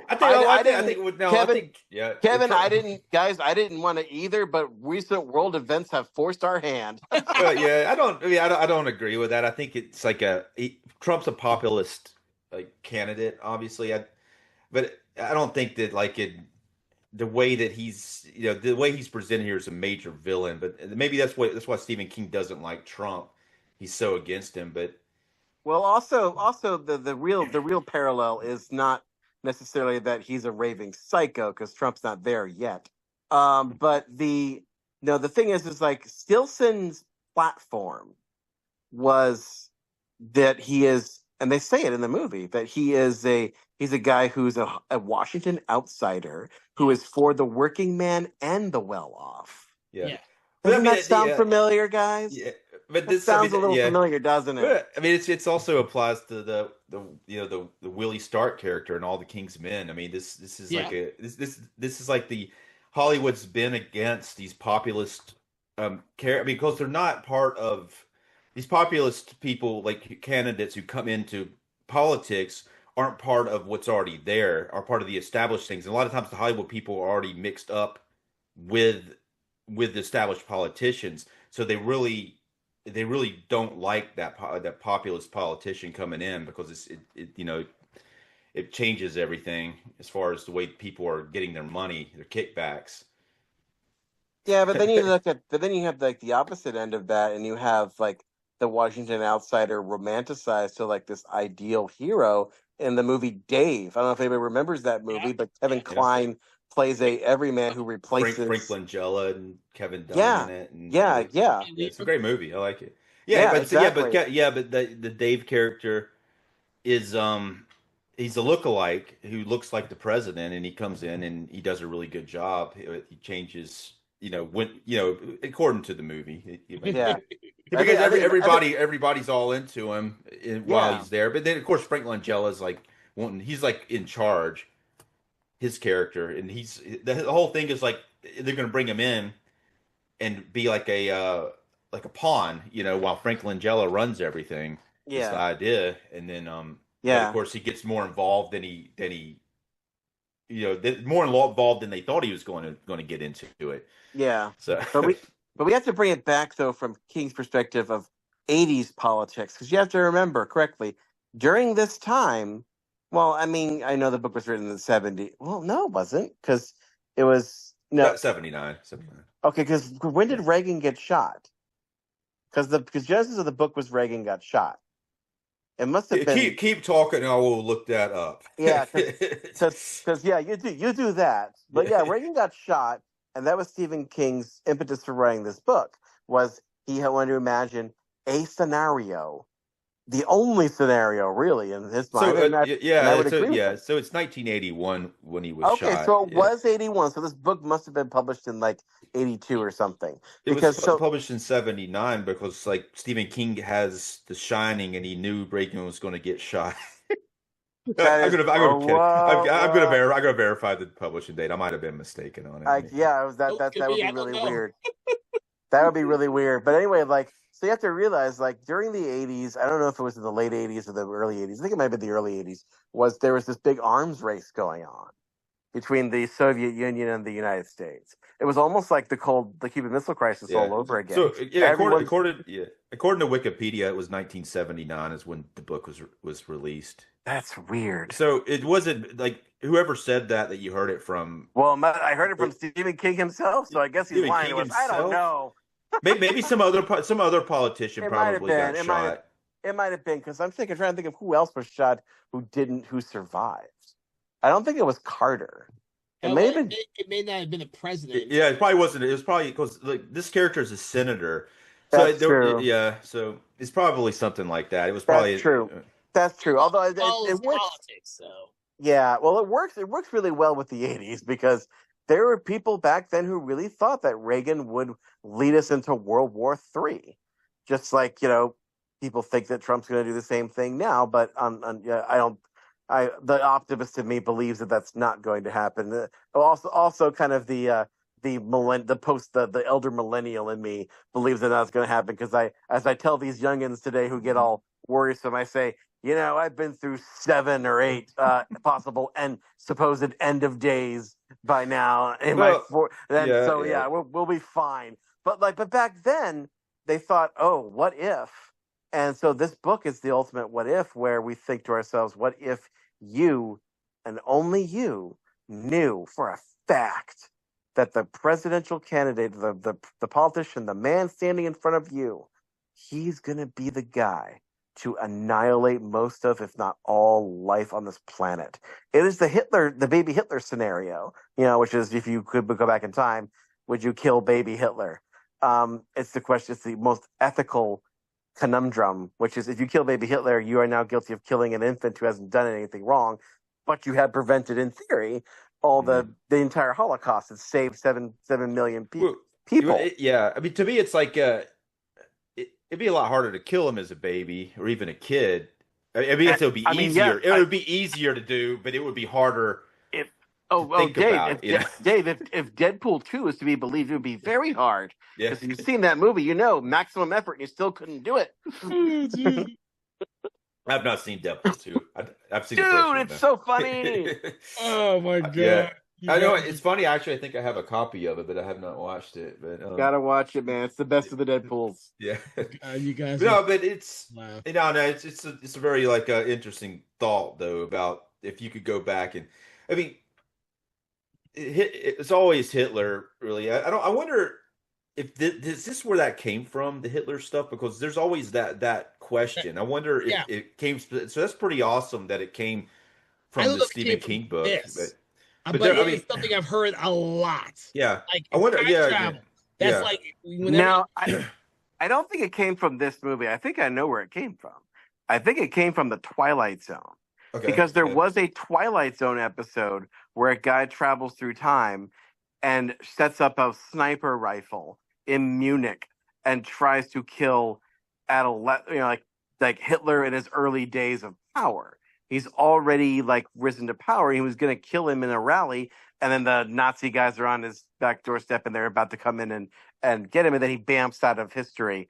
And then he does it, and then again he tries to save Abraham Lincoln, and then he tries to save somebody else. I can't remember the name of the episode. It's probably called Quantum Leap. It's not like that though. It's one of the hour-long episodes that they experimented with that format. I think it's season 5. Okay. So I think that is where that idea got popularized, and that's but probably academia probably turned it into the ethical exercise that we know it today. Is like if you kill somebody who is destined to murder a bunch of people, does that make you a murderer, or is that justified murder? And I think with Stephen King threads the moral knot by again having Johnny keeps getting punished for using his power. Even if he uses it for good, he still loses something. And so with this, Johnny has to go through he has to untie the moral knot too. And that's why the scene with his doctor is so important, because he asks him point blank, if you could go back in time and kill Hitler, would you do it? And the doctor says, well, as a man of science, as a doctor, I would have to do everything I could to ensure the treatment of life and the sanctity of life and to save life. Mhm. So as a result, I would have no choice but to shoot the son of a bitch. Yeah. But it is like the scene's like it's written in a way that he doesn't answer him at first. It's a really well written scene Yeah. because he poses the question and the doctor doesn't answer it. They actually have like a lot more dialogue, and then before the scene ends, he asks him again. I think it's a really effective way to do the scene. Mm. Um, But but that's, I yeah, think, from that moment on, though, Johnny's on a mission. That's when he gets the gun, this little sniper rifle. He gets on the bus, and golly, I can't imagine what's going through Walken's mind or what's going through Johnny's mind when he's sitting there with the gun and the zipper thing, just staring off into space, fully knowing that once he does this, he's dead. I don't think he thought of any scenario where he comes out of this alive. Well, no, that's part of the conversation he has with his doctor. Because the doctor says it doesn't matter if doing that he knows he won't come back, he'd die. And so Johnny's already at he knows that what ultimately what will happen is he will have made his ultimate sacrifice. He's not coming back from this if he does this, but he believes that by doing this, he will have saved millions of lives, and that's the reason why he was given this gift.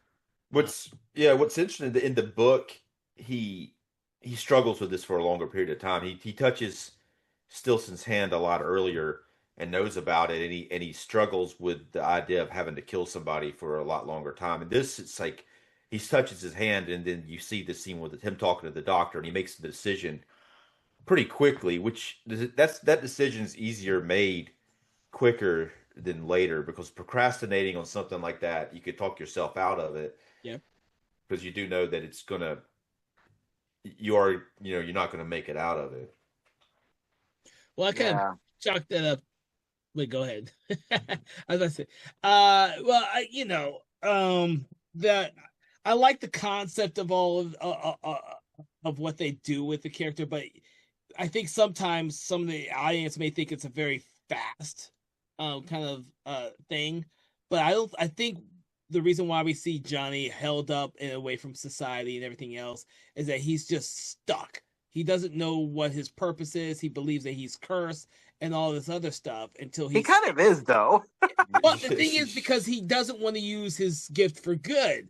The experience of helping Bannerman catch the serial killer and him getting shot and put in the hospital again, it just prompts him that there's no good that comes out of using this gift. And so he even says, God's been a real sport to me. Yeah, but when he helps Chris kind of like he is not just him going back to something he's familiar with, which is teaching kids, but it's also it gets him to interact with the world again. Like he's not alone in there. And then when he meets and sees Sarah again, who is part of Stilson's campaign. I don't know, she's not the campaign manager, but she's a campaign something because she's sitting right next to him. She's a volunteer. Oh no, she's nothing more than that. She's on the stage with him at the last scene, so she's that's right. That's right. Although I wonder if they just did that so that she could be there at the scene when it happened. Well, they had to have the kid there at the scene. Yeah, the kid. That's like the most important part of it. Well, because her kid is used as a shield by Stilson. So hilarious. It is hilarious. It is hilarious. But that's the ideal of a politician using an innocent person as a shield. Yeah. What's sad about that whole thing is, Johnny gets up. He sleeps in the loft like overnight, so nobody will see him. He's got the gun. He lines up the sights. He does, which by the way, I don't think we've ever seen him shoot a gun in this whole thing. In this whole thing, he doesn't even deer hunt. He's not a deer hunter. It's his gun. Well, he doesn't do too good of a job either when he actually does sucks use at it. He doesn't suck. Yeah, he was in the Deer Hunter though. He won an Academy Award for Best Supporting Actor. Let's just say that he was a little distracted with the first shot. But the thing is, it was his gun, but he hasn't used it or it was his father's gun. I don't know which. They don't really. Well, I mean, here he's got a rifle. He's up on this like balcony with a pretty clean shot. it would have been a hard one to miss unless he didn't have any experience with a rifle, which I don't think he did. But I it doesn't agree. matter. He didn't need to kill him. It didn't matter. Yeah, well, he didn't know that though. Yeah, We now find that out. yeah, Yeah, yeah. but that's just the mechanism of fate, or the god of that Stephen King universe, Yeah. is that he uses that tragedy to save the world in a sense. Yeah, yeah. But that's a I mean, question too, though. Like that question was presented. Does he? Would you kill him? But there's other ways of getting rid of somebody than just killing them. yeah, there is, but at the same time, those are harder, and Yeah, that's I think part of the problem, and that's part of the thing. I think that's the thing. Like even though, like I said, Stephen King was trying to create a scenario, trying to imagine a scenario where to imagine the only way that an assassin could be justified is that, like, even I mean, like, is and if you think about it, this is the only way. If you were certain in that you had psychic or divine knowledge that this person was going to be the next Hitler, or even worse, because really Stilson would be worse than Hitler, because if he caused World War III, he would have killed 10 times more people than Hitler ever dreamed. yeah, yeah. I don't think we call it World War III, but I don't know exactly what was happening, but it sounded like it was worse than that It because sounded, yeah. because it wasn't like it was going to be like the Doctor Strangelove ending when they Oh yeah, everybody blows up everybody yeah, because exactly. that was like that's like that was Doctor Strangelove actually Yeah, that was the scenario, that was what was about to that happen. yeah, 'Cause- that is the worst case scenario of all nuclear simulations. Is that's what would happen, and pretty much that would be pretty much everybody dead, except for maybe a few people who yeah, found bunkers in New Zealand or something. yeah. You So I know? mean that was it was going to be an A apocalyptic like it would have been an apocalyptic world, a post-apocalyptic world had he not had Stilson been able to push the button like he does. Well, yeah, but Yeah, keep in mind that this is all in the '80s, so we were still going through the Cold War at this Yeah. time. yeah, and the So, arms race, and and the the nuclear arms arms race. race that was going So on. that was like a big horror to most people at the time. Yeah, I Um, mean, and that's another thing that this movie kind of alludes to.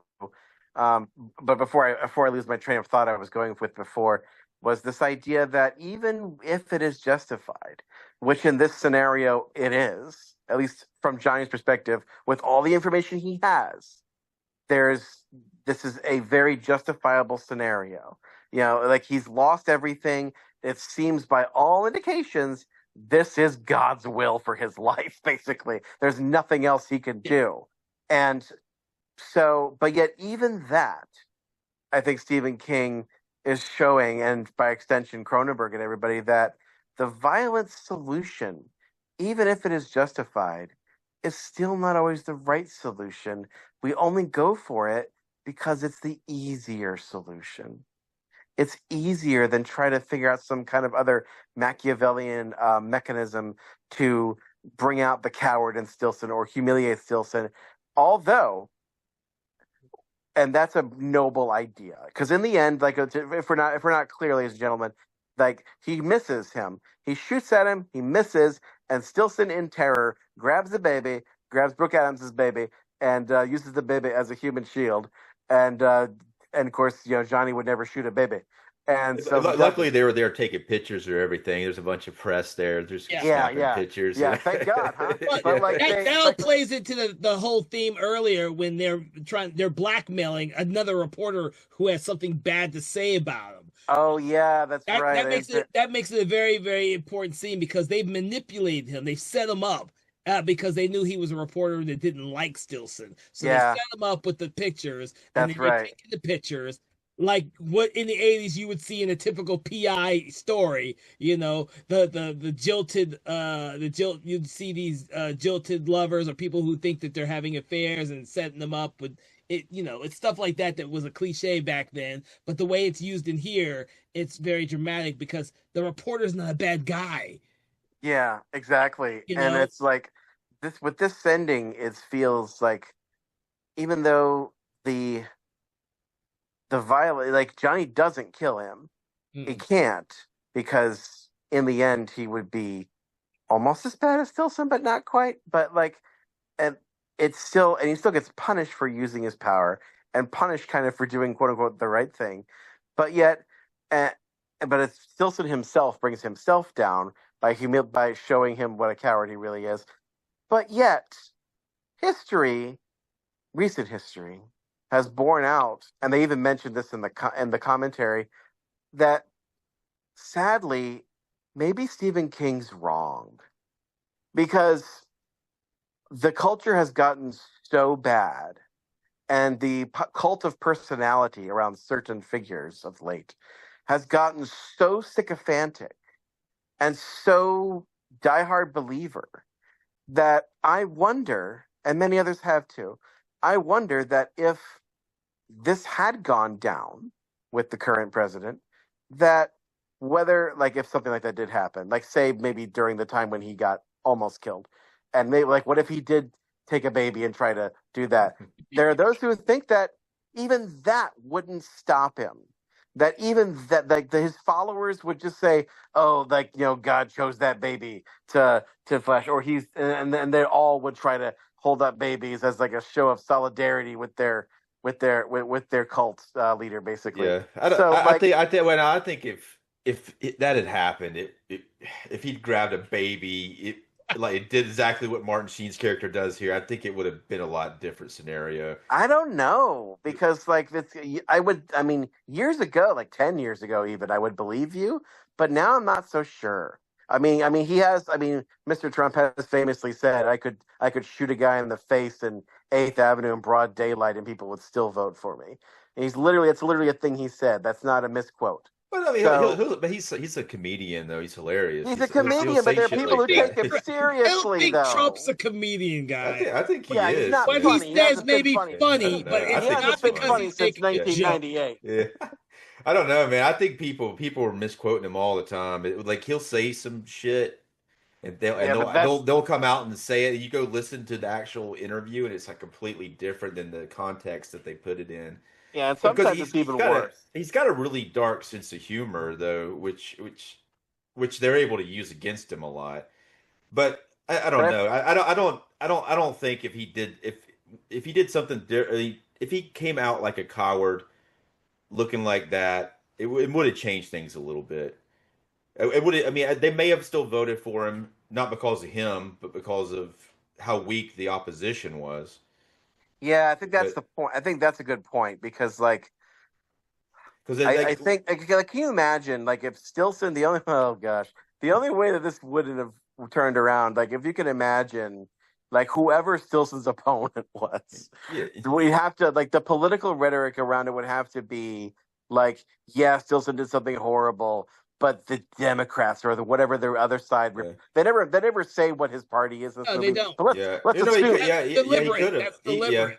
yeah, but let's he could have assume, been Democrat. You know, the Willie Stark character was a Democrat, but the parties have yeah, switched Yeah, over like from 1949 when that was written to now. The parties actually flipped sides. oh You yeah, look at oh the yeah. way that yeah, they flipped. Yeah. Yeah, yeah, because of the Southern strategy and all that. But yeah, but the thing is like, that's the problem these days is that no matter how awful your guy is, you are convinced, and this is more on the right than the left, but I'm sure it would probably happen during Obama's administration too, but not as bad as now.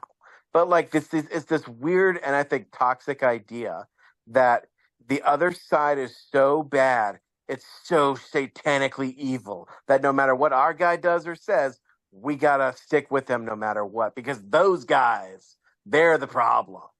And I'm like, that's how guys like Greg Stilson get ahead.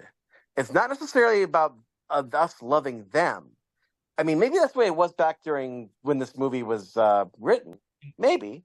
But nowadays, it's like the opposite, where it's not about us necessarily loving the guy; it's about us hating the other guy, and that's so terrible. Well, I Was think that? Yeah, they definitely push hate though. That was the whole campaign for the Democrats. That was like all they had was like a lot of people don't like Trump, so they're like, and he makes himself look bad often. So that was their biggest strategy, and they had nothing else. Like nothing else they said was like.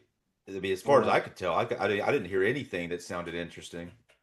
Yeah, They were constantly like Trump's Hitler, Trump's this, Trump did that, and it's yeah. like Hitler was you know smarter. yeah. But if it's like you say someone's Hitler, That's and just yeah. over and over and over again, it's like that's their strategy. And you see them saying that they're like, let's say this and just repeat it over and over and over again. Anytime anybody says anything, we'll say, "What about the Epstein files? Like, what about this?" And it's funny how the Epstein files flip. The What Epstein about files our flip side, email? but the Remember Epstein that? files flip sides though. Like when the Democrats, when Biden was in office, the Epstein files were like the Republicans were like, "What about the Epstein files? What about the Epstein files?" And then suddenly out of nowhere, the Democrats are doing it too, and it's just like, okay, well, that's like, that was like what 10, 15 years ago, but okay. I guess it's important, even though there's other stuff going on. I mean, Now we really wish that there was a Johnny out there to shake someone's hand so we could see into the future. They wish one of them will really be worse. No, yeah. The way the world is in this film, and the way that you guys are kind of discussing the way the world is now, and other people have seen these parallels. Yeah. There's parallels in 1949 too. When you look at I mean, it's always going to be parallels in politics when it comes to people. If you brought this back to like ancient Rome or whatever, it would be it would still like register that way. There always going to be people in power, politics, someone who takes power over everybody else, and they'll do whatever it takes to stay in power. Yes. Yeah, back in ancient Rome, though, they didn't have atomic bombs, so that's the difference. Yeah, well, yes, they didn't have that, and they didn't have the internet and social media. Oh, yeah, gosh! Can you imagine if Greg Stilson had the internet? That's that's why in the film he goes like he does the door town hall to town hall type of thing, whereas nowadays we have social media. We have what people don't understand or can't understand or refusing to understand what is fact versus what is fiction. Yeah. It's we have bad, really. What we have is a polarized democracy,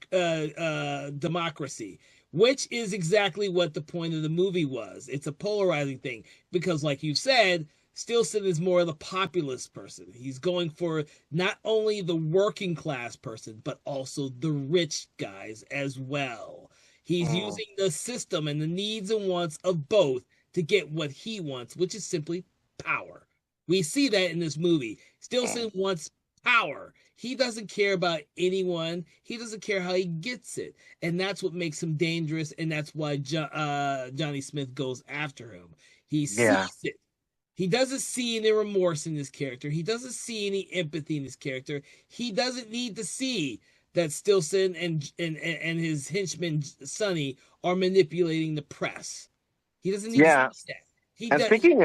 Speaking of which, about the press, it causes me to wonder because this movie's ending is very abrupt. I don't know how the book's ending is, but this movie just like as soon as Walken's dead, credits, it's done. Yeah. And the credits are moving pretty fast. It's like even the credits want to be done. It's because the main character's dead. Yeah, that's just like the Hammer hurry up all of a sudden. Yeah, exactly. but what it makes me wonder, and the King cast points this out too, is like it's what's beautiful about it is that it's a moral victory that's done in secret. It's what they call virtue in extremis. Yeah. Because like no one will know why Johnny did it. He wasn't alive long enough to tell Brooke Adams how he saved the world and why. Nobody will be. Well, I mean, maybe the doctor might be able to. Well, no, he writes her the letter that she doesn't. Oh, that's right. She can't read it yet. There is something that happens though that we didn't mention. That when Stilson, he's laying on the ground dying. Johnny is. Stilson comes over and grabs him and shakes him. He's like, "Who sent you?" Yeah. And then he reaches up and he touches Stilson's hand, and then we see the flash forward to Stilson sitting there looking at the magazine cover from holding up the kid, and then he takes a gun and shoots himself. Yeah. So and he says, "You're finished."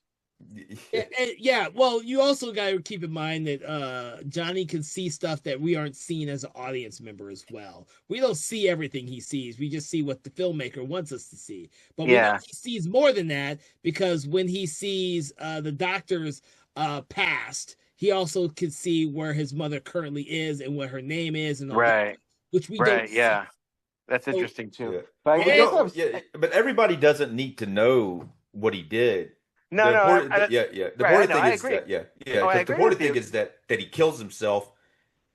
Stilson kills himself later on, and he Yeah. doesn't destroy the world. Right, Yeah. right. No, Yeah. but I wonder though, and this is just like it's one of those like writing exercises things where like when your story ends, can you imagine it going on like 3 months from now? What happens after that? I often wonder, like, because nobody really knows why Johnny did it outside of maybe Brooke Adams and his doctor, but like, it always makes me wonder how the media will portray his character because for them, like he's just this crazy guy who came out of nowhere Yeah. and tried Yeah. to shoot somebody who turned out to be a punk, but nobody knows that it turned out he was somebody who could have destroyed the world. You I know don't what I think, mean? yeah, I don't think they would have treated his character anyway. I think it would have been, especially since he died, it would have been forgotten. It would have been like the big thing was someone shot at this candidate. I mean, it probably would have forgotten all the way because this candidate would be forgotten. I think You there know, might be a little bit more because people knew who Johnny was from the as Oh, the that's psychic, right. Yes, the he psychic was that a actually solved a serial killer case, and the girl with the fire and everything like that. And since they recorded, they had the reporter incident on video. It's right. video. They don't have maybe video. some conspiracy theorist people Yeah, looking back on it in the you'd have future. lots of conspiracy theories. Oh Uh, Yeah, yes. yeah. Especially in Oh, this day and age, you'd have lots of oh. conspiracy theories. As far as the end of it, like him dying, almost like it seemed like maybe for a minute he wasn't going to die, and then he Yeah, does, and I was like, I don't know. I guess he had to die in a way for the movie to end, but it makes watching, a good I would, yeah, closure. I would have liked for him not to have died myself, but it sucks that he had to, Then it would be because a Cronenberg film. Well, Dave, Mr. Watkins, you know that you mentioned it. I did consider that when I was considering this new bit that we do now yeah, that I like to call franchise this. Well, ladies and gentlemen, basically this is a beta tested bit that we're starting to do now more than ever. I'm not sure when this episode's gonna air, if it's gonna air before the first time we tried this, which I believe was during Sometimes They Come Back. So if you want to see the genesis of this bit, go and listen to that if it's out yet. But yeah, so basically I imagine because a lot of Stephen King properties get franchises from things that shouldn't have a franchise. Like, what is there to use to make this a franchise? I mean, Sometimes They Come Back movies are there's three of them at least, and I imagined if they were 10. The Mangler series is going on in like yeah. seven. You know, the Pet Three of Cemetery, those the Children of the Corns. You know, are so still like horror. I think the Mangler's only like two of them, but like, Mangler's three yeah, films. yeah, but that Children of Corn's got like 8 or 9 of them. Yeah, And that they're still that's going. Yep. undying. The Yeah. Children of the Corn will not die. Of But all like of them, it's funny that one's the one that's got a bunch of them. But I don't. Yeah, it's so yeah, weird, but Pet so weird. Cemetery has like 4, I guess, right Yeah, now. four. Eventually, we're gonna have to do the original Children of the Corn just to ask ourselves how the heck this happened. But so franchise this. We're gonna try to franchise the Dead Zone. How could you make a franchise out of a movie where your main character dies at the end? Well, one way to do it, of course, is just to say, well, hey, they got Johnny to the emergency room, pulled that bullet out, and just defibbed him back to life, and he's back in the next movie. But I Yeah. think that would cheapen things a bit. I'm going to be a little more, maybe a little more high class with my franchise this. But I have 1, 2, 3, 4, 5. I got 9. You got 10. nine. 9 sequels to the Dead Zone. Here they come. Ladies and gentlemen, franchise this, the Dead Zone. So the first sequel to this movie would be called Dead Zone 2, Return to the Dead Zone. This features a younger cast with Johnny Smith's illegitimate son that he conceived in adultery with Brooke Adams' character while she was married to some other dude. So this kid is now 18 years old and has a football injury that knocks him on the head, and boom, he now has psychic powers just like his dad. And maybe the big bad in this movie is the principal, who's really a psycho. He's going to kill everybody at the prom. And Johnny Jr., we'll call him, and his shy girlfriend team up to fight him because it turns out, big twist, his shy girlfriend has telekinesis. And they team up to fight the evil principal and they save the day. So that's Return to the Dead Zone. I think it would be a huge hit. Like, basically, these sequels imagine a world in which The Dead Zone by David Cronenberg was a huge hit. Well, And like grossed yeah, I do want to 200 million. remind you though they made a Carrie Part 2 that takes place Yeah, in no, high school. that's what I was about to say too. Yeah, yeah. It's all the same Stephen King universe. Yeah, honestly, I don't know about that one. Well, let's see if you like the next 7 better. So I'm going. Well, I will say there's 6 seasons of the TV show, so. Yeah, well then I guarantee you none of this is all this is much more bonkers than anything that's probably in that show. So number 2 would be Dead Zone Beyond the Dead Zone. This one would feature a young lady. That's it. You're really going to have Dead Zone twice in the title? Like, no, dude, this is a franchise. Hard to Die Harder. That's the only word that's going to be in all of these, dude. So but you had it twice, though. It's like buckle up, dude. You don't hear like Children of the Corn Part 2, Corn Children, or no. The official title would be Beyond the Dead Zone. But anyway, okay, yeah. All right, maybe DZ 2, Beyond the Dead Zone. BC. No, this would be BC 3 at this point. But yeah, so this would be the third one, and in this one, I think it would feature a young lady who works in a coroner's office. You know, she likes to touch dead bodies, but not in a sexual way. She gets a massive head injury from rocking out too hard to Evanescence one time. And so she recovers, and then she has the ability to communicate with whatever corpse she touches. So that's why it's Beyond the Dead Zone. So this is now like a medium murder mystery thing, because she touches these corpses, and now she solves their murders. Okay.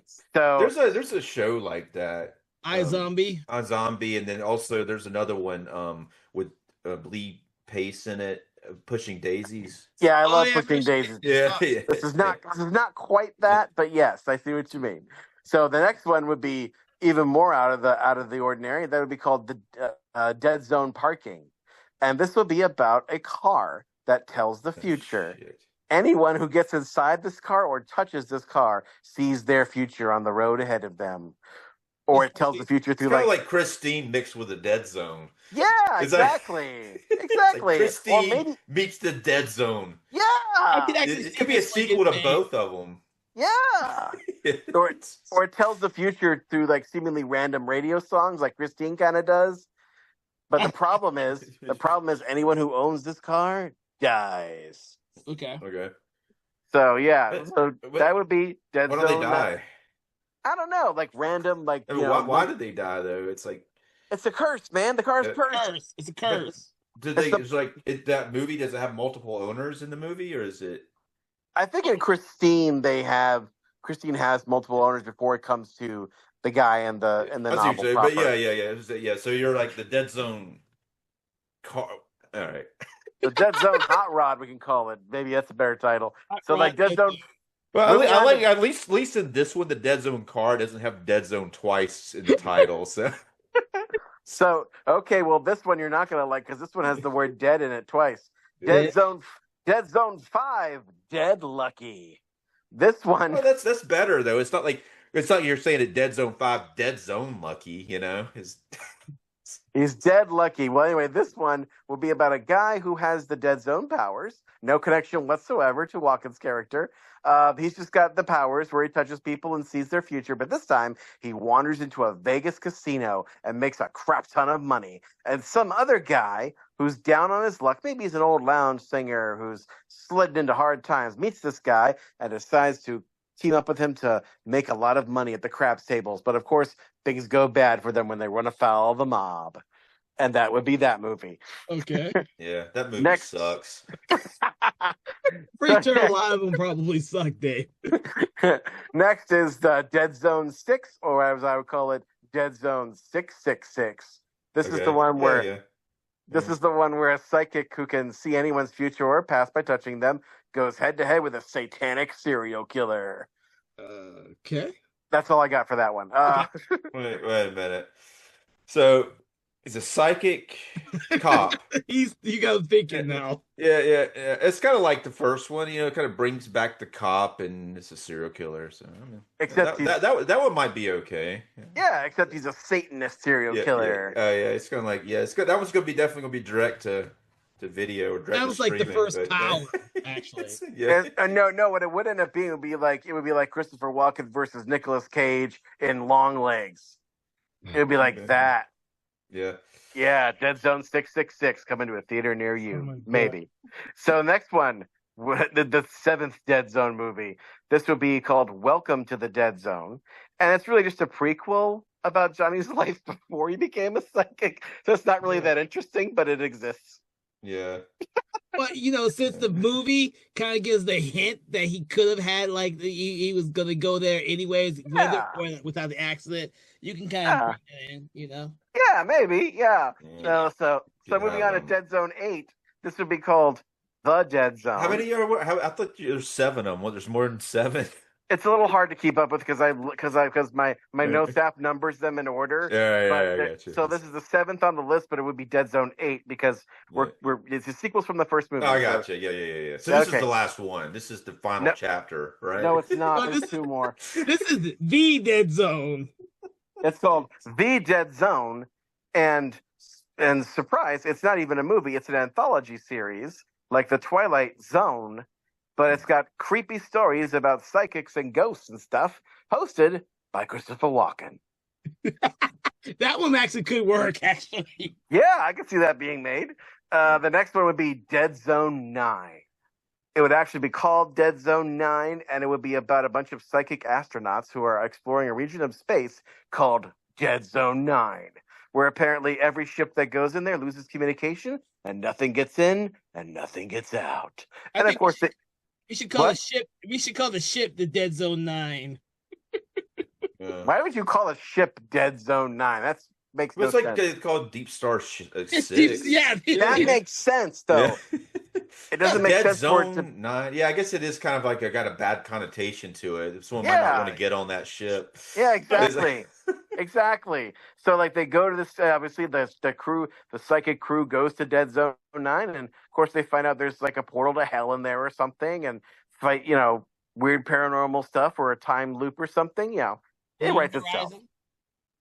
It's basically Event Horizon. But yeah, what we could do is just make a TV show where bring back the character with a different actor. And then he has a different, like every week he touches somebody different and has to solve their dilemma. You should pitch that to USA Network. Yeah. Keep in mind they stretched out the Stilson character arc through like I think 3 seasons. So and then they go beyond it. It's so weird. I mean, I looked at it on IMDb. I didn't watch the whole show, but like they went on this weird secret society arc thing too. It was really bizarre. Well, that's what you got to do. I thought you had a secret society in one of yours. You had like a satanic society. That's kind of the secret society. Yeah, you were gonna do that shit too. You're like, Well, there's one more. There's one. There's the last one on my list here. I gotta go Dead Zone 10, which we would call Dead Zone X, which would actually be marketed as Dead Zone XXX or Triple X, and I think we all know where this is going, folks, because this is the final countdown of the final script of the barrel for every franchise is, the porn version. So yeah, the sexual arousal is only peaked when you hit the dead zone. Oh, gross! That's terrible. That's terrible. What if? Uh-oh. What if a serial killer had the ability that Christopher Walken's character had in this movie? Dude, it's so weird that you said that, because the other day, and again, every content on this show is copyright 2026, Broken Lighthouse Pictures production, so nobody can copy it. So anyway, so it's all copyrighted. So anyway, you know what, Dave? I had an idea the other day where I thought to myself, what if there was a movie about a psychic serial killer and who killed people, who killed girls because he saw them in a vision, and like the vision told him exactly where they would be, and that's how he kills them. Wouldn't that be interesting? It's going to be a bit of a downer, but it might be effective. What if they're the main character though? The killer? They start off as not a killer, Kinda. I don't know. I feel like I think it would be. yeah. I think it would be interesting if it's from the cop's point of view, because then it becomes a story of where the cop has to figure out how do you catch a killer who already knows that he's going to succeed. Like, how do you? Because like that's the thing about fate. This idea of if he's psychic, he already knows that he's going to succeed in his killings because he's seen it already. And then it becomes the question of, can you change fate?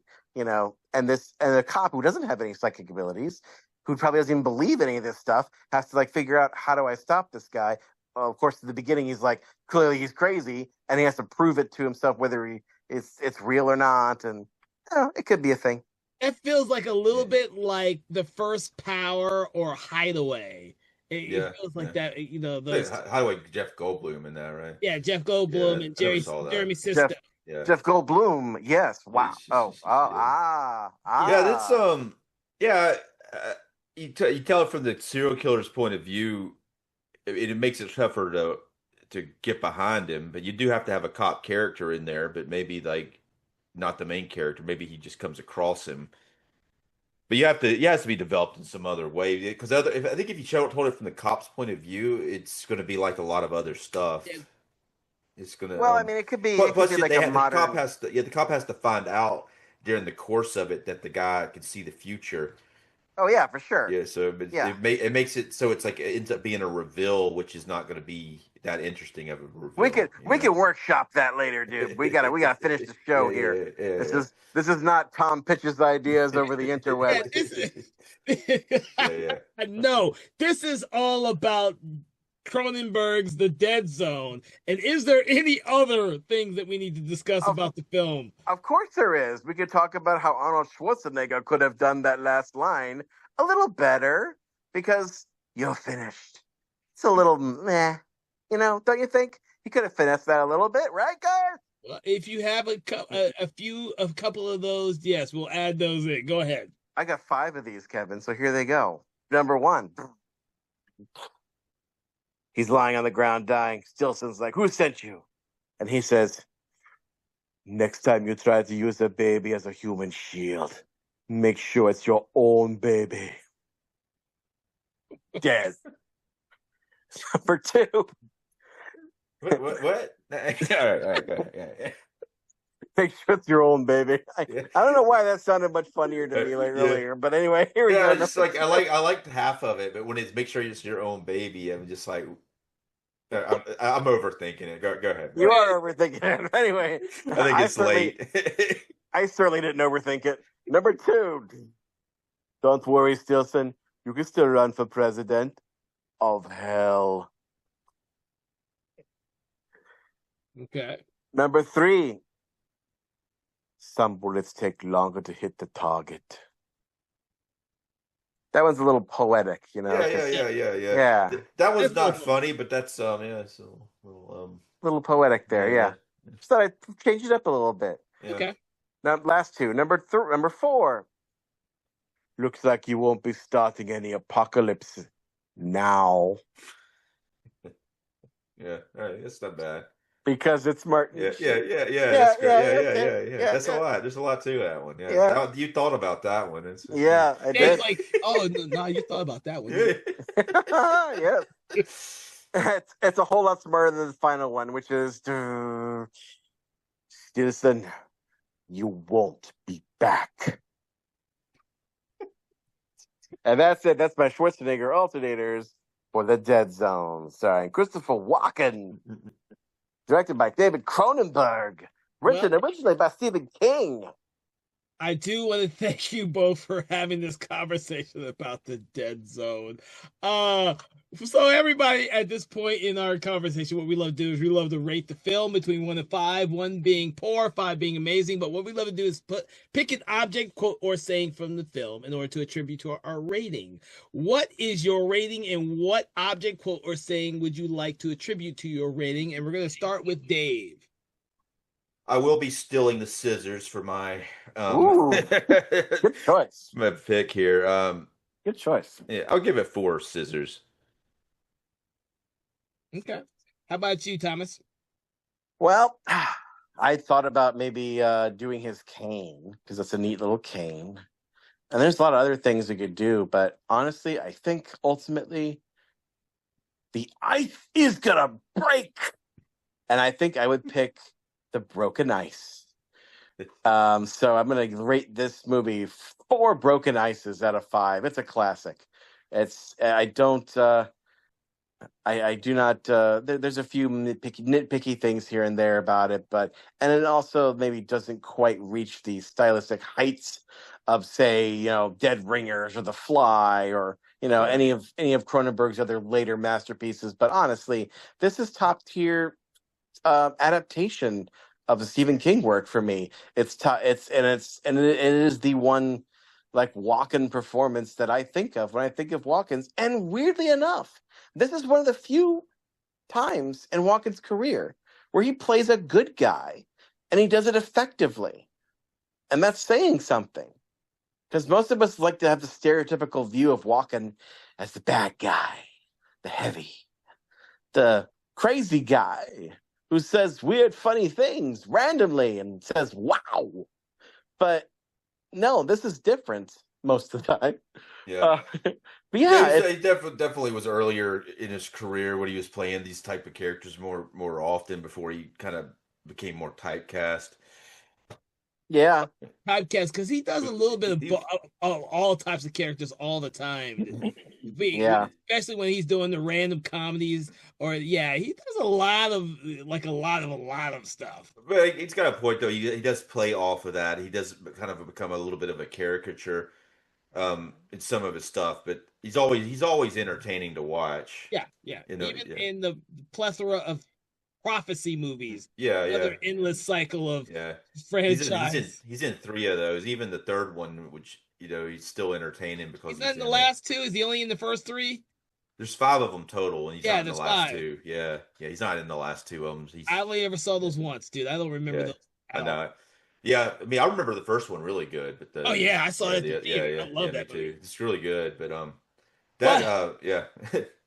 So I'm gonna give it 4, and I forgot what I was gonna give it 4, but I'm gonna give it. Oh, I know. I'm gonna give it 4. Using babies as shields. Okay. Human shield babies. Yeah, shield babies. I think I think that the ending's like the only thing I like the idea of the ending. I just don't like the abrupt ending because it feels like it doesn't quite have the closure that you need for it to sit quite right. But overall, I do like the film though. I love the movie enough that I really ended up watching the show when it first came out, and I loved the show.